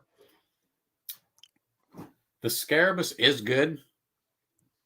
I'm trying to think of where they rate 1, 2, 3, 4. In other words, how I'm rating them. But this 16, I keep reaching for this 16, and it's as a neck pour. I mean, right off the bat, I'm like, holy smokes! Like Whiskey Lovers Society said, when this gets down a little bit, a little oxidation does that bottle some good. Oh yeah, I don't think the peat is strong right now on that 16 at all. Well, but I think the thing is, you can't compare it to like an Ardbeg or a Port Charlotte. It's Islay peated, sure, but they all have their unique character. And if you put Ardbeg and Lagavulin and Lefroy together in a lineup, you'll be able to tell them apart. They're all peated, but they're all unique. No, they are different.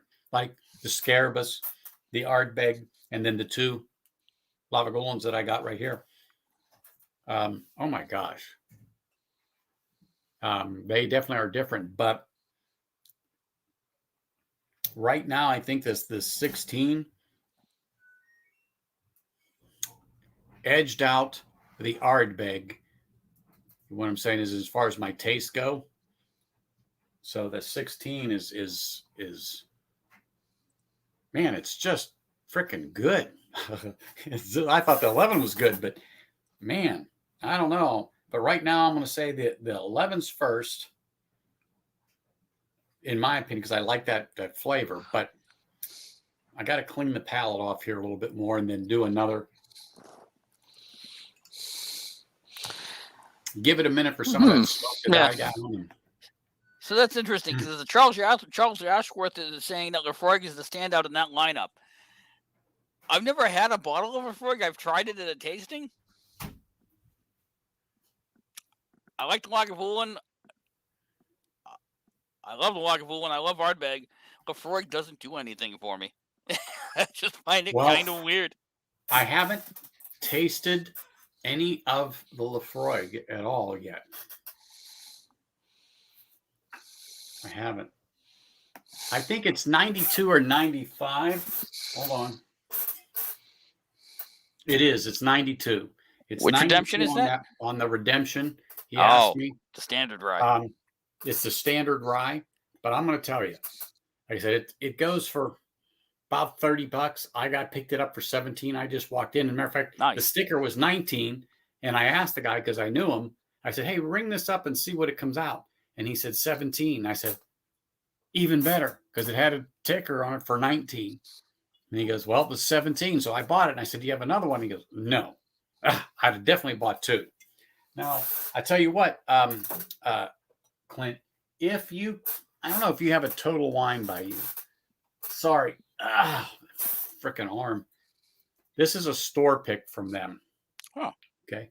High Rye Bourbon. High Rye Bourbon. And it's 105 on the proof. Oh my gosh. They don't have any more at mine. So now I'm limiting myself on it because I don't have much left. But oh my goodness, this is like deliciousness, in a glass. This really is. And I didn't think about it. We were actually at a Total Wine yesterday. I just didn't go in on the other side of town. I think Adam and Nick did, and Will. But if I would have been thinking and thought about this, oh yeah, I would have went in there, son of a gun, and looked for that bottle just so I could get a backup for that, because it's every bit worth the money. The only redemption I have is the Redemption Barrel Proof 10-year rye. No, that Redemption 10-year is now 109 around here. It went up $10. I think I paid about 100 for it, for the bottle I got. I gotta say, wow! I mean, it's so good. You don't taste that proof at all. That is incredibly dangerous whiskey. That's another one of those that will knock you out. I forgot, Clint. Where at in Ohio are you? Because you may know I went to YSU, so.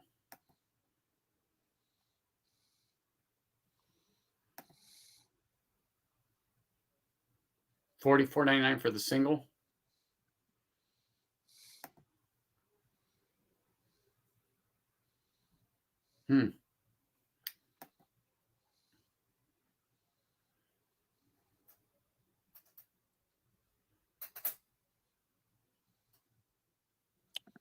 Oh yeah, it is. It is, Sugar Kitty. I'm not going to argue with you there.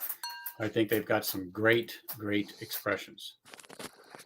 Oh, okay. I know exactly where he is, and so yeah, I know exactly where he is. So if you know where Boardman is, Clint, I lived there for a few years. So yeah, so I know the area quite well. As a matter of fact, small world, but part of the whiskey club Bobby's in, not knowing, but a really, really good friend of mine is in the same club with Bobby.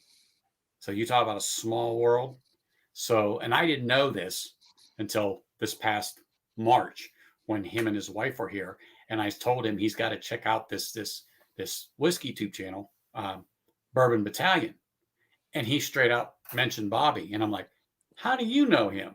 And he told me, I'm like, you have got to be kidding me. But anyway, so yep, know exactly where you're at. Oops. Chat's popping in quicker than I can go. Mm. It happens. So let me move down here so we can get on there.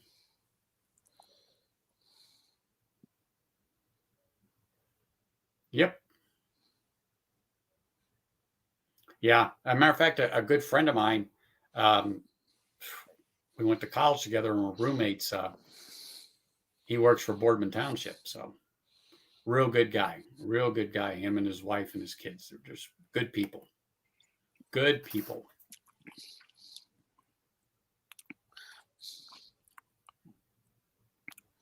No, you're definitely not.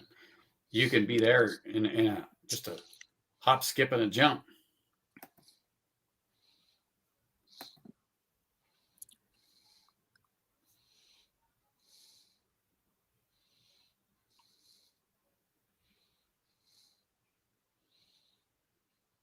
Yeah, I definitely got to get a sample or two of the Lefroy just so I could see what that's like. Just got to do it. Got to do it. Well, once Bourbon Battalion gets his little speakeasy going, dude, that's going to be amazing.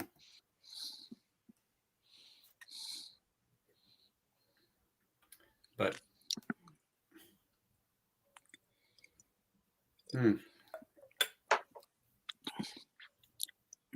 this Offerman edition is just off the hook for me.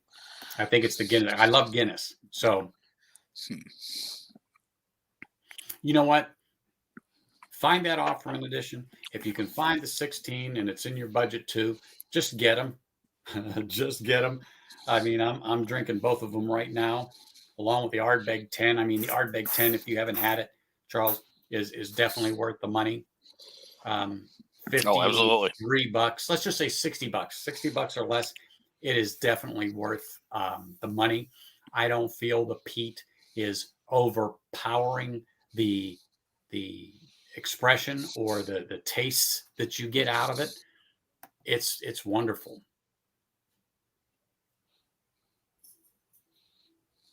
Yeah, but you know what? Yeah, I knew what you were talking about. I just saw your last post, Clint, about North. Yeah,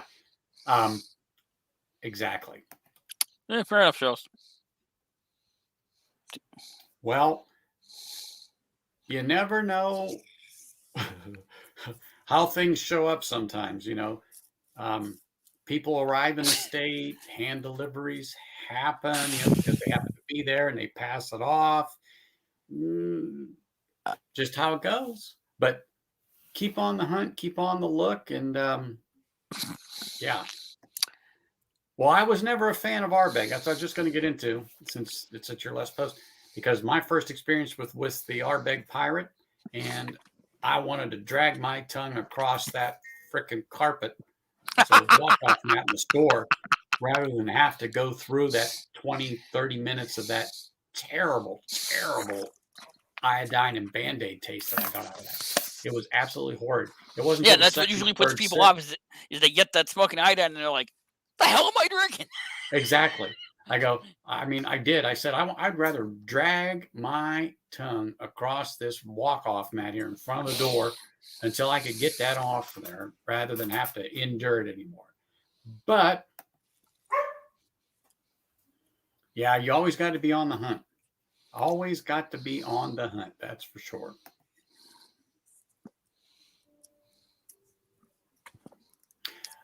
So, water. You know, it's funny you should mention that, James. As everybody knows, you drink your whiskey how you like it. So some people like cocktails. They just don't like whiskey.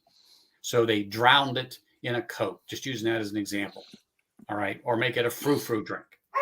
Some people got to have ice in it. But like I said earlier, like wine and beer, if you do it at cellar temperature, that gives you the true flavor out of the wine or beer. And I believe the same with whiskey. So that's why I prefer mine neat. However, some people will ask for whiskey and water. Now, some people want their whiskey drowned in water. Other people want that water on the side in like distilled water, okay, where they can add drops to it to get the flavor they want. But what you have to remember is not everything in whiskey is, let's just say, soluble by water. The fats are not. So that's what causes the thing. It's a chemical reaction when you add the water. Everybody knows that. So drops of water, I am for. Ice, throwing Coke over it, no. I mean, have I had a mixed drink before? Absolutely. Who has not? But for me, I hate to say to use the term purist. I like my whiskey neat.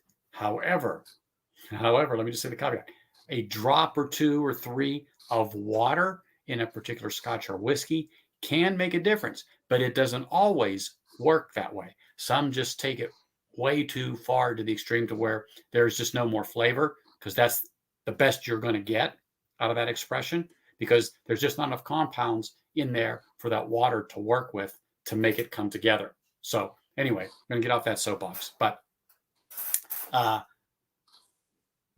there are some scotches that absolutely a few drops, when I say drops, a few drops into that glass, make all the difference, in the world. Make all the difference in the world.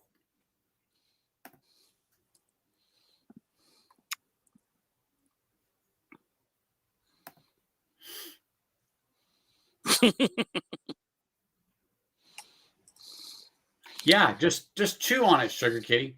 If you get that Ardbeg Pirate, the mat on the floor when you walk in to the door to get this crap off your feet, yeah, I would rather have licked that than have to have another sip of that Ardbeg Pirate. However, now that my palate is changing more towards peat,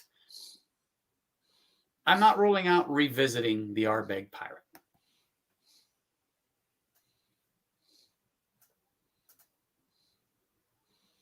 Oh, well, okay. That's fine. That's fine, because got it. Some expressions, yeah, we're just not fans of either. It's just, I'm not saying it's terrible, it's good, but you know what? You can keep it. It just, for some reason, the way they blend it, the way they put it together,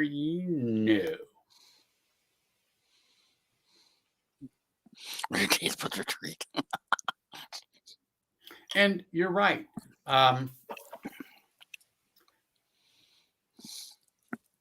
But some expressions, in my opinion, don't. So if they stay at the room temperature, I think that you get the best out of it.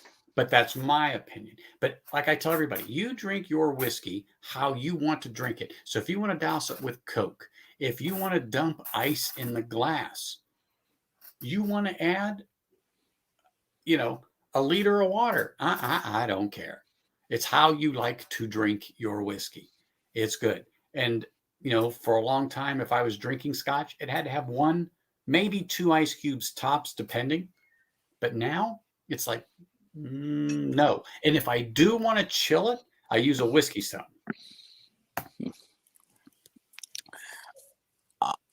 I know one thing that people do with peated whiskey. I haven't tried it just because I don't drink a lot of soda. Is a smoky Coke. So they'll take like Coke or maybe Pepsi, and they'll make a cocktail of that and a peated Scotch. And supposedly that's very good. I haven't tried it, but a liter of water if you drink it. Like, what? Now, okay, you have to elaborate on that, Charles. that Kilchoman, I am looking at a few different expressions right now. I've kind of got them in the back of my head. I've touched them. I've got to review them a little bit. I've got to look at a few reviews. I've already asked Scotch Down Under about them. Sure. And Frederick, and they're like, oh yeah, buy this or buy that. So I know that they know what I'm talking about, and I trust their palate. And they go, yeah, those are good drops. So I'm going to look into a few of those. Looks like the Springbank 10 and maybe 15, but the 15's always sold out. It just doesn't sit. It's always gone. But I know where there's a Springbank 10 for about $80, $85. So I may think about that. Yeah, I don't have any experience with Glengoyne. I've seen it around. It's been on my list to try for a while. I haven't gotten there, but I've heard a lot of good things. that they're doing a lot of things right. Yeah. And yeah, brook ladder. Yes, exactly. And you probably wouldn't hurt the peat in that at all. Mm-mm. Gosh, I'm going through this 4 thing here like it's a hot knife through butter. Keep going down. You cannot. Oh, okay, you can't drown it. Yeah, I gotcha. Hmm. Yeah, man. It's a shame that Jim And McEwen retired. That and man that's knew one how of to the make a things they scotch. talk about is sometimes that no matter what you do when you add water to whiskey, and particularly let's just talk about scotch since you brought that up, is the bitterness sometimes will pop right out. You're not getting rid of that. If not, if anything, it waters down, for lack of a better term, the other notes, and that stays prominent. Because, like I said, certain things are bonded by the water, other things won't. So the fatty acids that are in the drop, oil and water don't mix, so they float to the top. So you're going to get that in there, and sometimes it's really good, and other times it's like, yeah, I'm not going to do that anymore because it just didn't help the expression. So that's why I was saying that sometimes it's very good to add a few drops of water and distilled water, or distilled water, whatever you want to call it. Or if they don't have that when you go to a bar, I hate to say ask for a bottled water, but ask for a bottled water or ask for a spring water, because sometimes they'll give you a tonic water, and yeah, that's going to ruin the whole damn thing. So you don't want to go down that road. That's for sure. And but now I'm like back to the 16 here.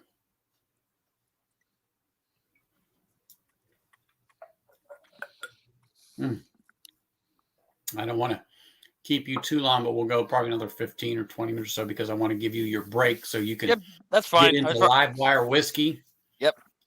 Cleanse your palate, get some crackers, some almonds, do some jumping jacks, get ready to go. Yeah, I got to clean my palate, reset here, get my samples ready. Don't use Listerine. Whatever you do, do not use Listerine. Whoa, that'll fuck my palate up. That's a guaranteed loss. Everything tastes like mint. And you know what? So it's funny to say about blending.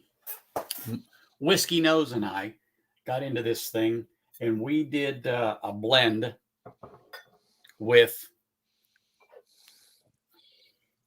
Kentucky Spirit and Rare Breed, equal parts in a glass. Let it set for a little bit to marry. Give it a little stir. Oh my gosh. That was like heaven in a glass. It really was. He talks about that, and he talks about it and says, oh yeah, our blend. Oh yeah. And of course, Bourbon Battalion, he has no problem in blending different things and so on and so forth. But anyway, man, it was just a good marriage of two bourbons, even though similar mash bills, but it just worked out so good.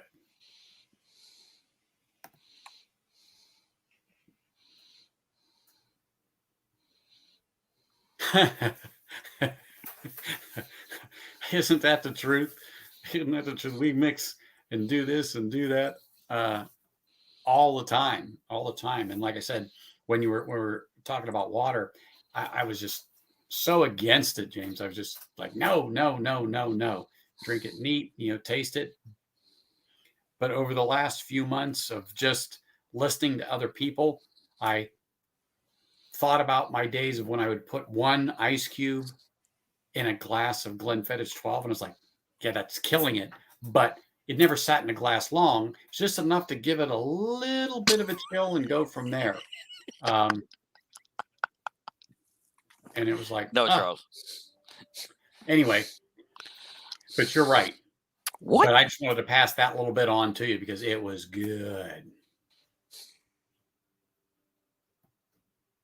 Holy shit! Really? What happened to him? I just saw that. Hold on. Wow. He was found dead in a hotel room in Orlando. Holy shit!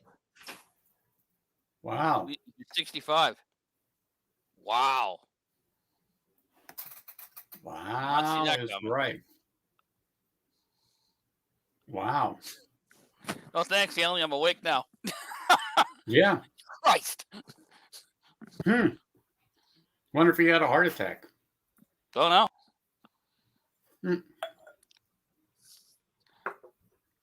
Detectives did not find any signs of foul play or drug use. Oh, you're reading. I was just like, where are you reading that? You're online. Yeah, I'm on Variety.com. The medical Mhm. examiner's office will determine the cause and manner of death at a later date. As long as he They didn't off usually will. himself. Jesus Christ. They usually will. Way too many great comedians have committed suicide. There's always darkness behind the laughter. Damn.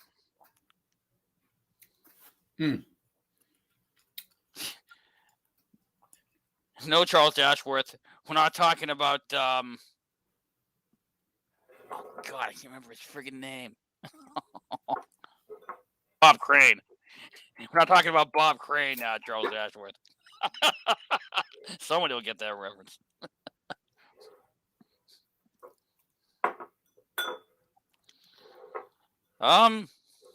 Yeah, James Morgan, we can certainly do a toast to Bob Saget. I mean, Full House, America's Funniest Home Videos, and one of the unlikeliest, most unlikely, dirtiest comedians in the world. Seriously, you see him on Full House, and then you see him stand up, and you're like, "What? Is that the same guy?" He was so blue. So yeah. Oh, absolutely. I'll toast to Bob Saget.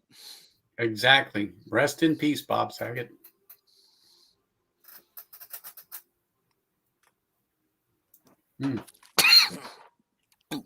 Should have taken that big of a sip. Yes, sure, Kitty. Bob the Whips and Chains Crane. Yes. Well, let me just say, I've put mine. Oh, I have, Charles. I have.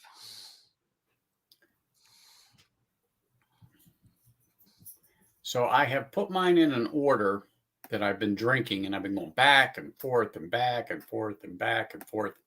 So my third one is the Offerman edition. That's my number one. Number two is the 16, followed by the Scarabus, and then the Ardbeg last. And it wasn't tough, but it was tough between 2 and 3. So in other words, between the Scarabus and the the 16 and the Scarabus, but it was just a little more to it on the 16 than the Scarabus. And so the Scarabus is my number 3 pick out of these 4. But don't let that fool you people from making sure that if you see it, you buy it, because it is good. It really is good. That's for sure. So let me finish up this Ardbeg 10.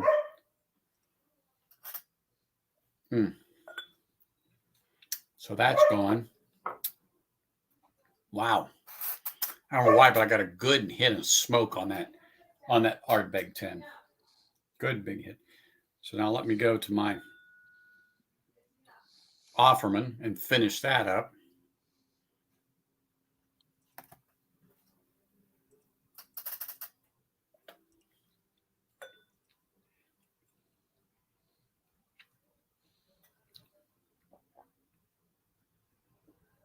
Excuse me, I said it was the Offerman. I was incorrect when I stated that. Because I had to look at the rings on there. Yeah, it was the Offerman. Sorry. The Offerman was 3. The 16 is next, and I'm going to finish it. Thank goodness for these rings on here, I'm telling you.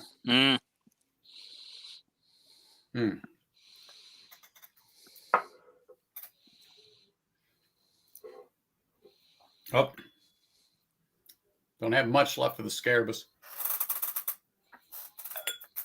So that's gone. Clean the palate.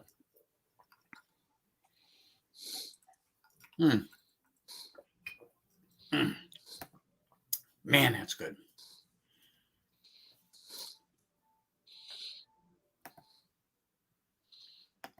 So, my gosh.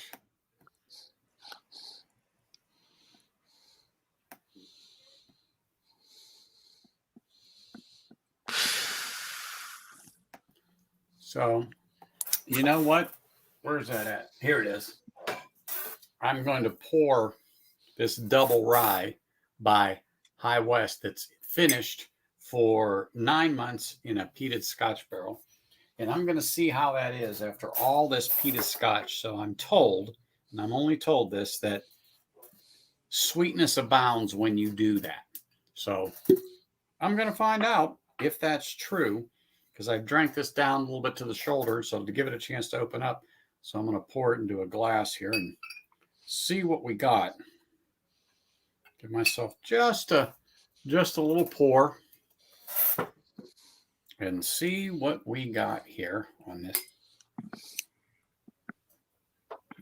You know it's a rye because you just don't have the, I don't smell the smoke like I do in the other ones, but this is ex-peated, so we're going to see.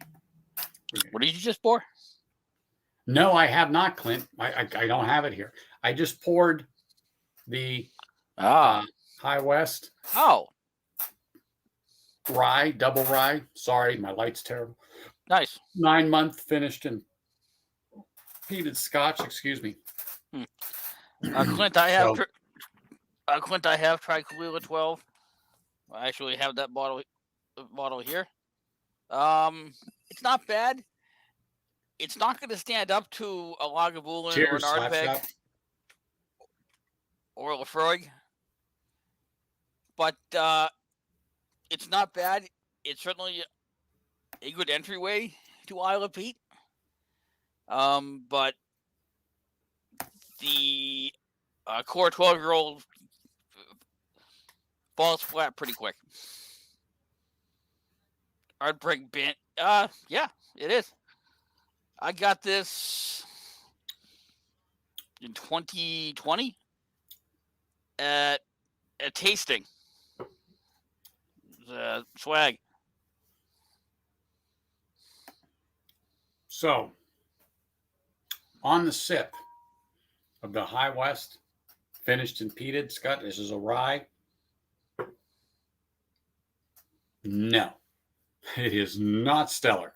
Let me tell you. After the peated Scotches, yeah, no, it is not stellar at all.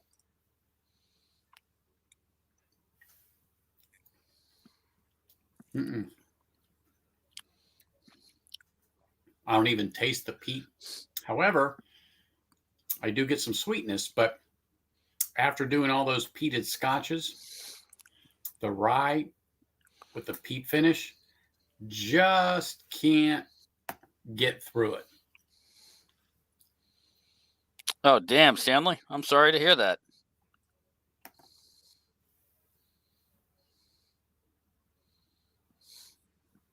That's rough. So sorry, brother. My condolences. Cheers to your friend. Raise a glass. May he rest in peace.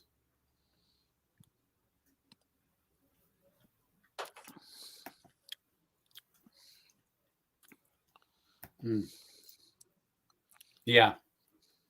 No. So whoever told me that said, oh my God, it's just an experience. It is an experience that I am not going to experience again. So that's a double rye. A double rye. That's a double rye by High West. Finished in Scotch. Finished in peated Scotch barrels. Yeah. I mean, it's not absolutely horrid to where I got to go, oh my gosh, it's like sucking on a lemon. But yeah, it just doesn't carry over, you know. No. I have an American Prairie whiskey. That's I should have poured a little more of the 16 I or finished in Scotch barrels, and yeah. it's just weird. Like, Hmm. and you can tell that they use Lefroy barrels because you get some of that those weird Lefroy notes, but the smoke didn't carry through at all. I'm not getting any of the smoke. I am getting the sweetness now that my palate is acclimated to it. I am getting the sweetness on there, and at 100, at 50.5 ABV. So um, I like the spice, but no, it's not complementary to the Scotch at all. Not at all. I mean, uh, it's not absolutely horrible, but I am not going to. I won't do the pour again on purpose like I did this time, just to see if it makes a difference. Yeah, no, not at all. Well, I can tell that guy's been drinking a lot just by his comment. Hello, Hmm. Shane. That's what happens when you got those whiskey glasses on. And those That's for rose-tinted sure. glasses. And But Charles, cheers to and Shane and story time, because I'm I out. think you guys know that I shared that Christmas with my dad and Ah, stepmom, nice. and oh my gosh, my dad liked it. And I will tell you, Shane was right. It was a chocolate bomb, Oh, that I wish this tasted like that. But oh my gosh, it neat. really was good. Really was good. And if anybody on here doesn't know, check out Storytime Distillery, check out their webpage. And uh, they really, between Thanksgiving and Christmas, were the two I Page. got to try. They were great bourbons. And that Christmas truly was out of the park. Truly was out of the park. And I know that Shane has a few more things going on coming up as far as different expressions coming out. And I hate to say it, but man, he's really going to have to try to compete with that Christmas right now. So good luck. Uh, that's for sure. Hmm. And Charles, to your point about sherry cutting through after peat, if if you haven't gotten to try Ardbeg Ugadal, uh, try and find an opportunity to try that. That is Ardbeg finished in I think PX sherry. That's surprisingly good. Well, I haven't. The Oogie is here. I haven't picked it up yet, but Yeah, it's part of that's the on there. core But I range. know it's more peat than a 10. But if I can do the uh, 16 Lavagolan, I can. Oh yeah. Yeah, there won't be a problem. But um, I don't know. And everyone tells me don't bother with the 8 on the Lavagolan. They said you might as well get the 16 because Yeah, I haven't had the it. 8 is more money than the 16 Hmm. by Yeah, about I just stick with $5. 16. Yeah, they said so you might as well go with the 16. So I did.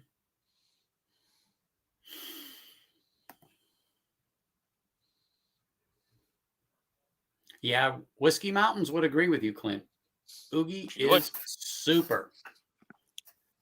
I think Nick has to ration it to her, because if not, it'd be gone just like her, Down the just like Coy Hill. her. Oh, oh, let me just say, If you have a ouch. Coy Hill, I'm gonna fucking leave. Yeah, I do. I do. Oh, I you have have a a Coy sample. Hill. Okay, Thanks to Whiskey Mountains, nice. Nick, I have a sample of Coy Hill because they just want too damn much money here for a Yeah, bottle of this. I mean, ridiculous. Uh, but he handed me this yesterday. And awesome. so I know I love this Adriana saw community. my post on it to where I was drooling. So I want to say here in public in front of everybody, oh my gosh, thank you for this hand delivery, this little sample yesterday. I am so looking forward to putting this in my glass here coming up. And man, I'm excited about it. Excited about it. So thanks, Whiskey Mountains. Thank you, Nick. I really, really appreciate that. So I'm actually can say I had some. Hmm. Ouch. Sorry. Interesting, God. Sugar Kitty. Legate is not a good bottle. You don't get the mellowed peat that I think Anthony likes so much. Well,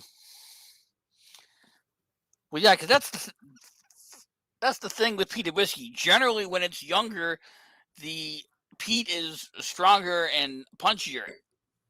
As Well, that it certainly ages, doesn't make the sense in this Scarabus, that's for sure. yeah, well, I It mean, doesn't make sense.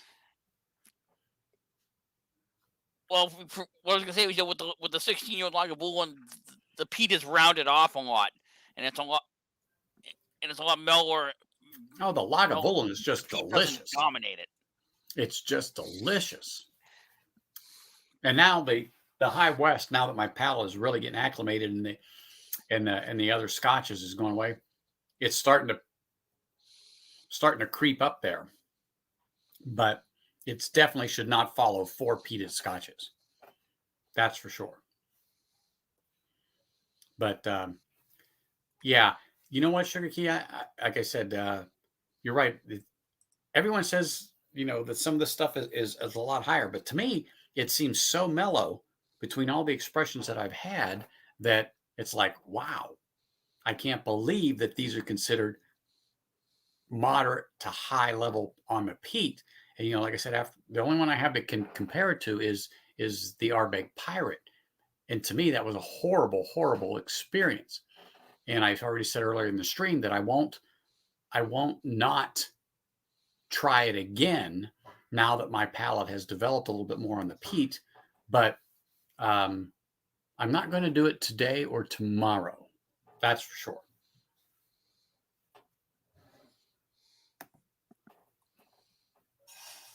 Mm. Mm.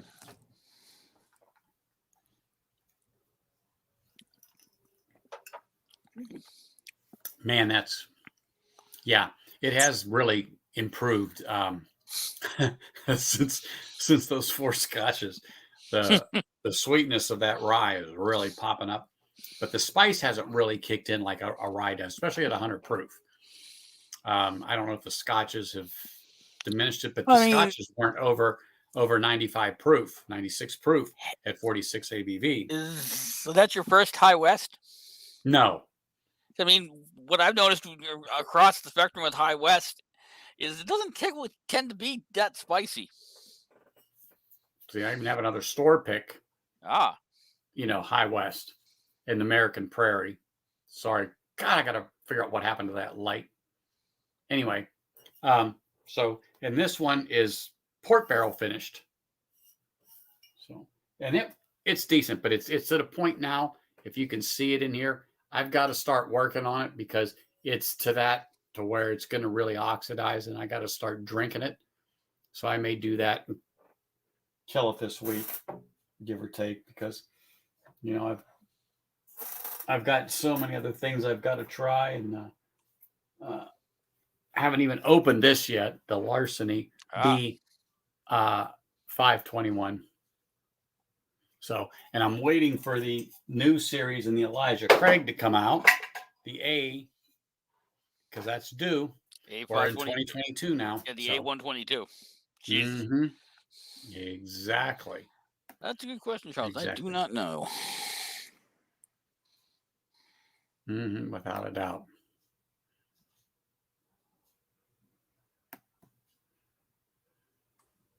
Exactly. That's exactly what it looks like on the bottle. That's for sure. Well, priorities.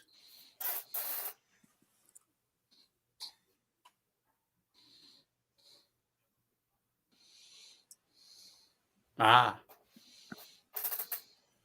High West makes quite a few different expressions, and each store picks their own. And some of these are, like I said, the ones I do have one standard expression in the High West, and it's just the standard double rye. I haven't even cracked it yet because I'm working on the other one, and you can only open so many. Well, that's not true. You can open as many bottles as you want to. Oh my gosh, I'm sorry, but no worries. Turned out the left shoulder was not the one to get the jab in. But so I've just got the regular double rye here, Just haven't opened it, but I saw it and I'm like, oh, I like the container that it's in the box. It's nice, whatever. But anyway, I haven't opened it yet, so we will eventually. I will. I have a double rye. I've got the American Prairie bourbon that's finished in Scotch casks, and I have a Yippee Ki-Yay, which is discontinued. Mm-hmm. And that's interesting. I've actually seen a couple, but Really? I just wasn't. Yeah, I wasn't that keen on it to know to pick it up. Yeah, It's but interesting. now I am. It's finished in a vermouth and Syrah wine casks, and it's not bad. If it's a reasonable price, it's worth picking up. No, If, they're not if it, reasonable. They were yeah, like, I want to say 139. yeah, I Yeah, don't know that I and wouldn't pay they're that much. $60, $60 bottles. I think I Yeah. paid 70 for mine. I wouldn't pay Okay, I'll anywhere give you near that. that. I'll give you that. Like I said, I was just doing a Yep, wag. yep, So that's fine.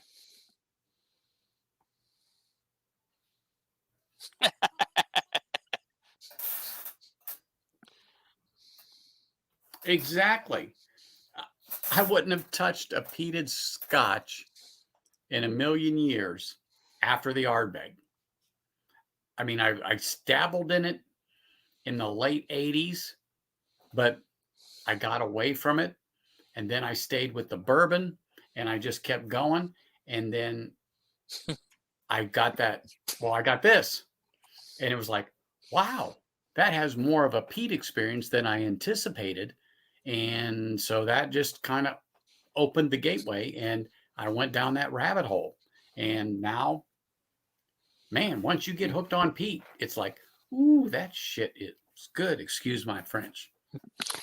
The first Sugar Kitty, that doesn't surprise me in the least.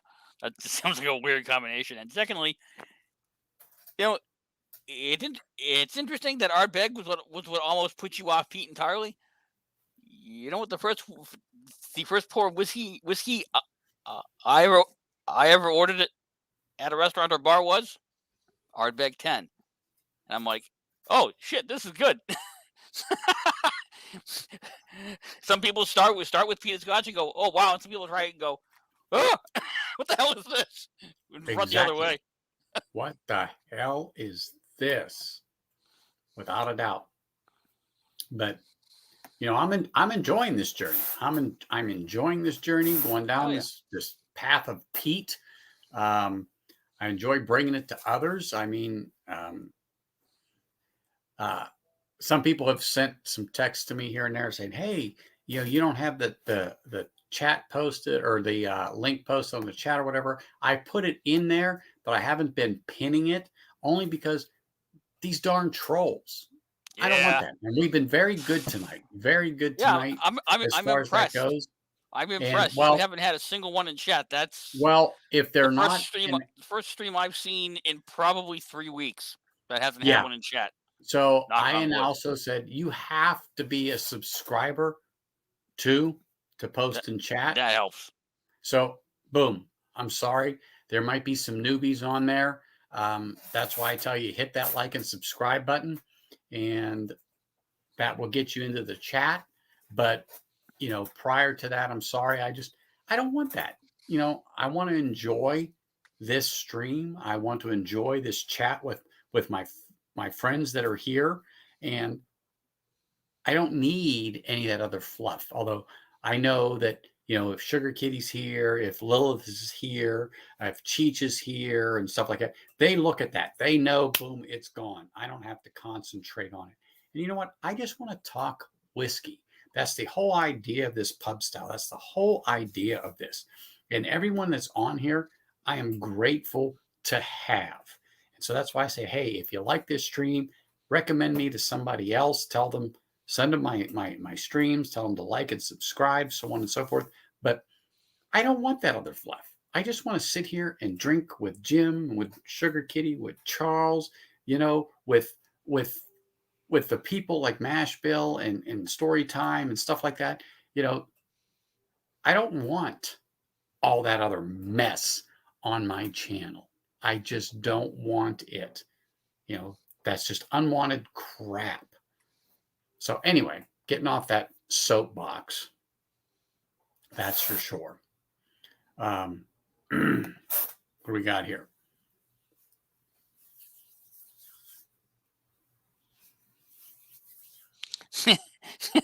It does. I told you about the peat. Mine changes left and right when it comes to peat. And now I'm into peat. And now I'm slowly working my way. Now, I will tell you, my brother-in-law and my sister absolutely do not like peat. They just spent back in October, I'm saying almost a month in Scotland. So they toured a lot of the distilleries, and they sampled a lot of different whiskeys, so on and so forth. And they sent back stuff. And one of the things I got to try was a Glengoyne 21, and that's non-peated. And with literally, I think it was 3 drops of water. Oh my goodness, was that expression out of this world, people. Out of this world. And it was something that you can only get in the UK market. But anyway, wow. And so that started that little journey. Then I got the peated rye, and it just went from there. It just went from there. Just like Clint said, it's a changing thing. Yeah. I started it literally a month ago on this Scotch thing. Oh yeah, he's in a shape, all right. He's getting ready. He's gonna whoop some serious ass. Whoop some serious ass. If Whiskey Samurai's watching, you better be ready, buddy. Yeah, Jim I'll probably is. hang out for 2 more minutes, and at 9:20, I'm gonna roll out. I need to start Oh cleaning up my and clear my gosh. palate and resetting and all that. What's up, Cheers, Scott. Scott? Nice to see you, man. Thank you for popping in. Yeah. Marty has a good palate, and he's starting to get into different scotches too. Yeah, he is. So we're just gonna have to wait and see what reviews he does. That's for sure. Oh yeah, he's a machine. I mean, I think if I have any advantage over Whiskey Samurai, it's that I may have sampled and tasted and tried a slightly wider variety of whiskey than he has. We'll see how much of an advantage that proves to be. Well, like I said, I'm on Team Jim. That's for sure. I appreciate it. Yep, I just know it's just going to be a massacre. That's what I'm saying. It's going to be a massacre. Sorry, Sugar Key.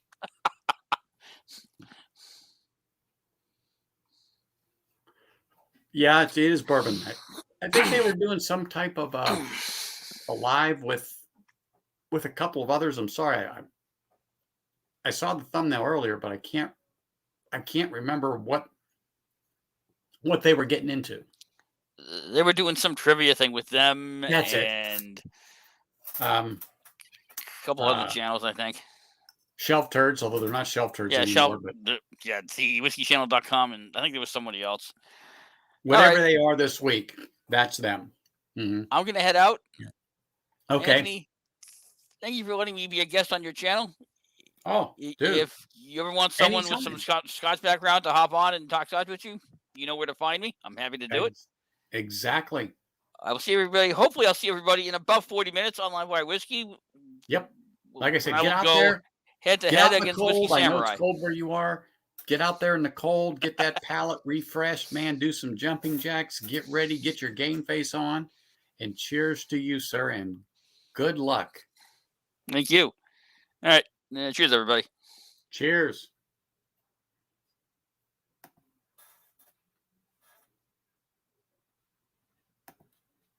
Let's see.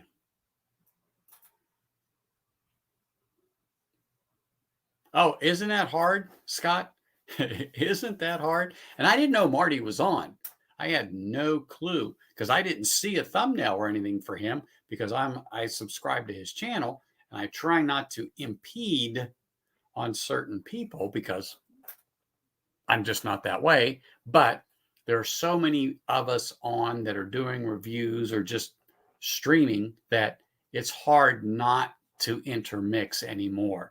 So, Marty popped in here a minute, but if I'd known that he was on, I might have shortened this up, but I did not know until you made that post. So, oops. Yep, we all wish Jim best of luck. Jim, always a pleasure having you in chat, brother. Appreciate you guys across the pond. Let me raise a glass to you all over there and cheers. Oh,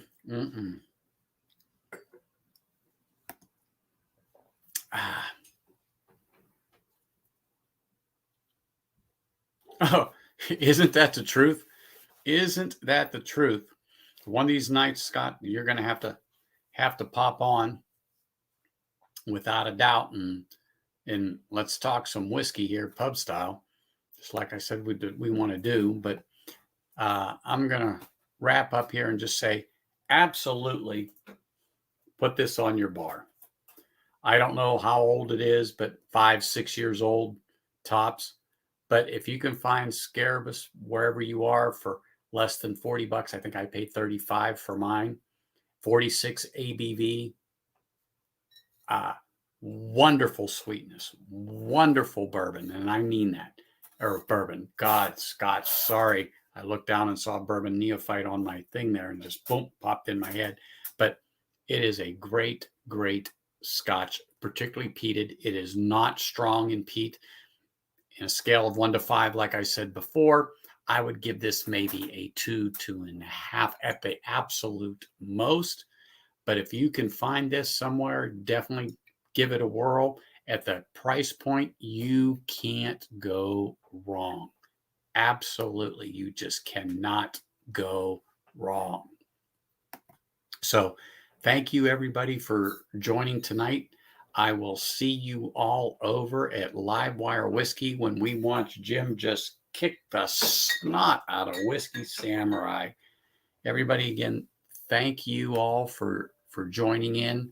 I really appreciate you guys for spending some time with me and just listening to me BS about Scotch, because this is a totally new thing, and I appreciate all of your knowledge and I appreciate your palate. Looking forward to seeing you all. You all have a wonderful night. And let me raise my glass one last time tonight. Sugar Kitty, James, Scott, Slapshot that was on here, Charles. I really, really appreciate you guys sticking with me. Cheech, Whiskey Shits was in here. Story time. To me, to have you guys all pop on here was perfect. So cheers, everyone. Have a great night. Look forward to seeing you here shortly. Cheers. Mm, mm, mm. Mm. Mm, mm, mm. Thank you, everybody. Clint, have a great night. Take it easy. Cheers.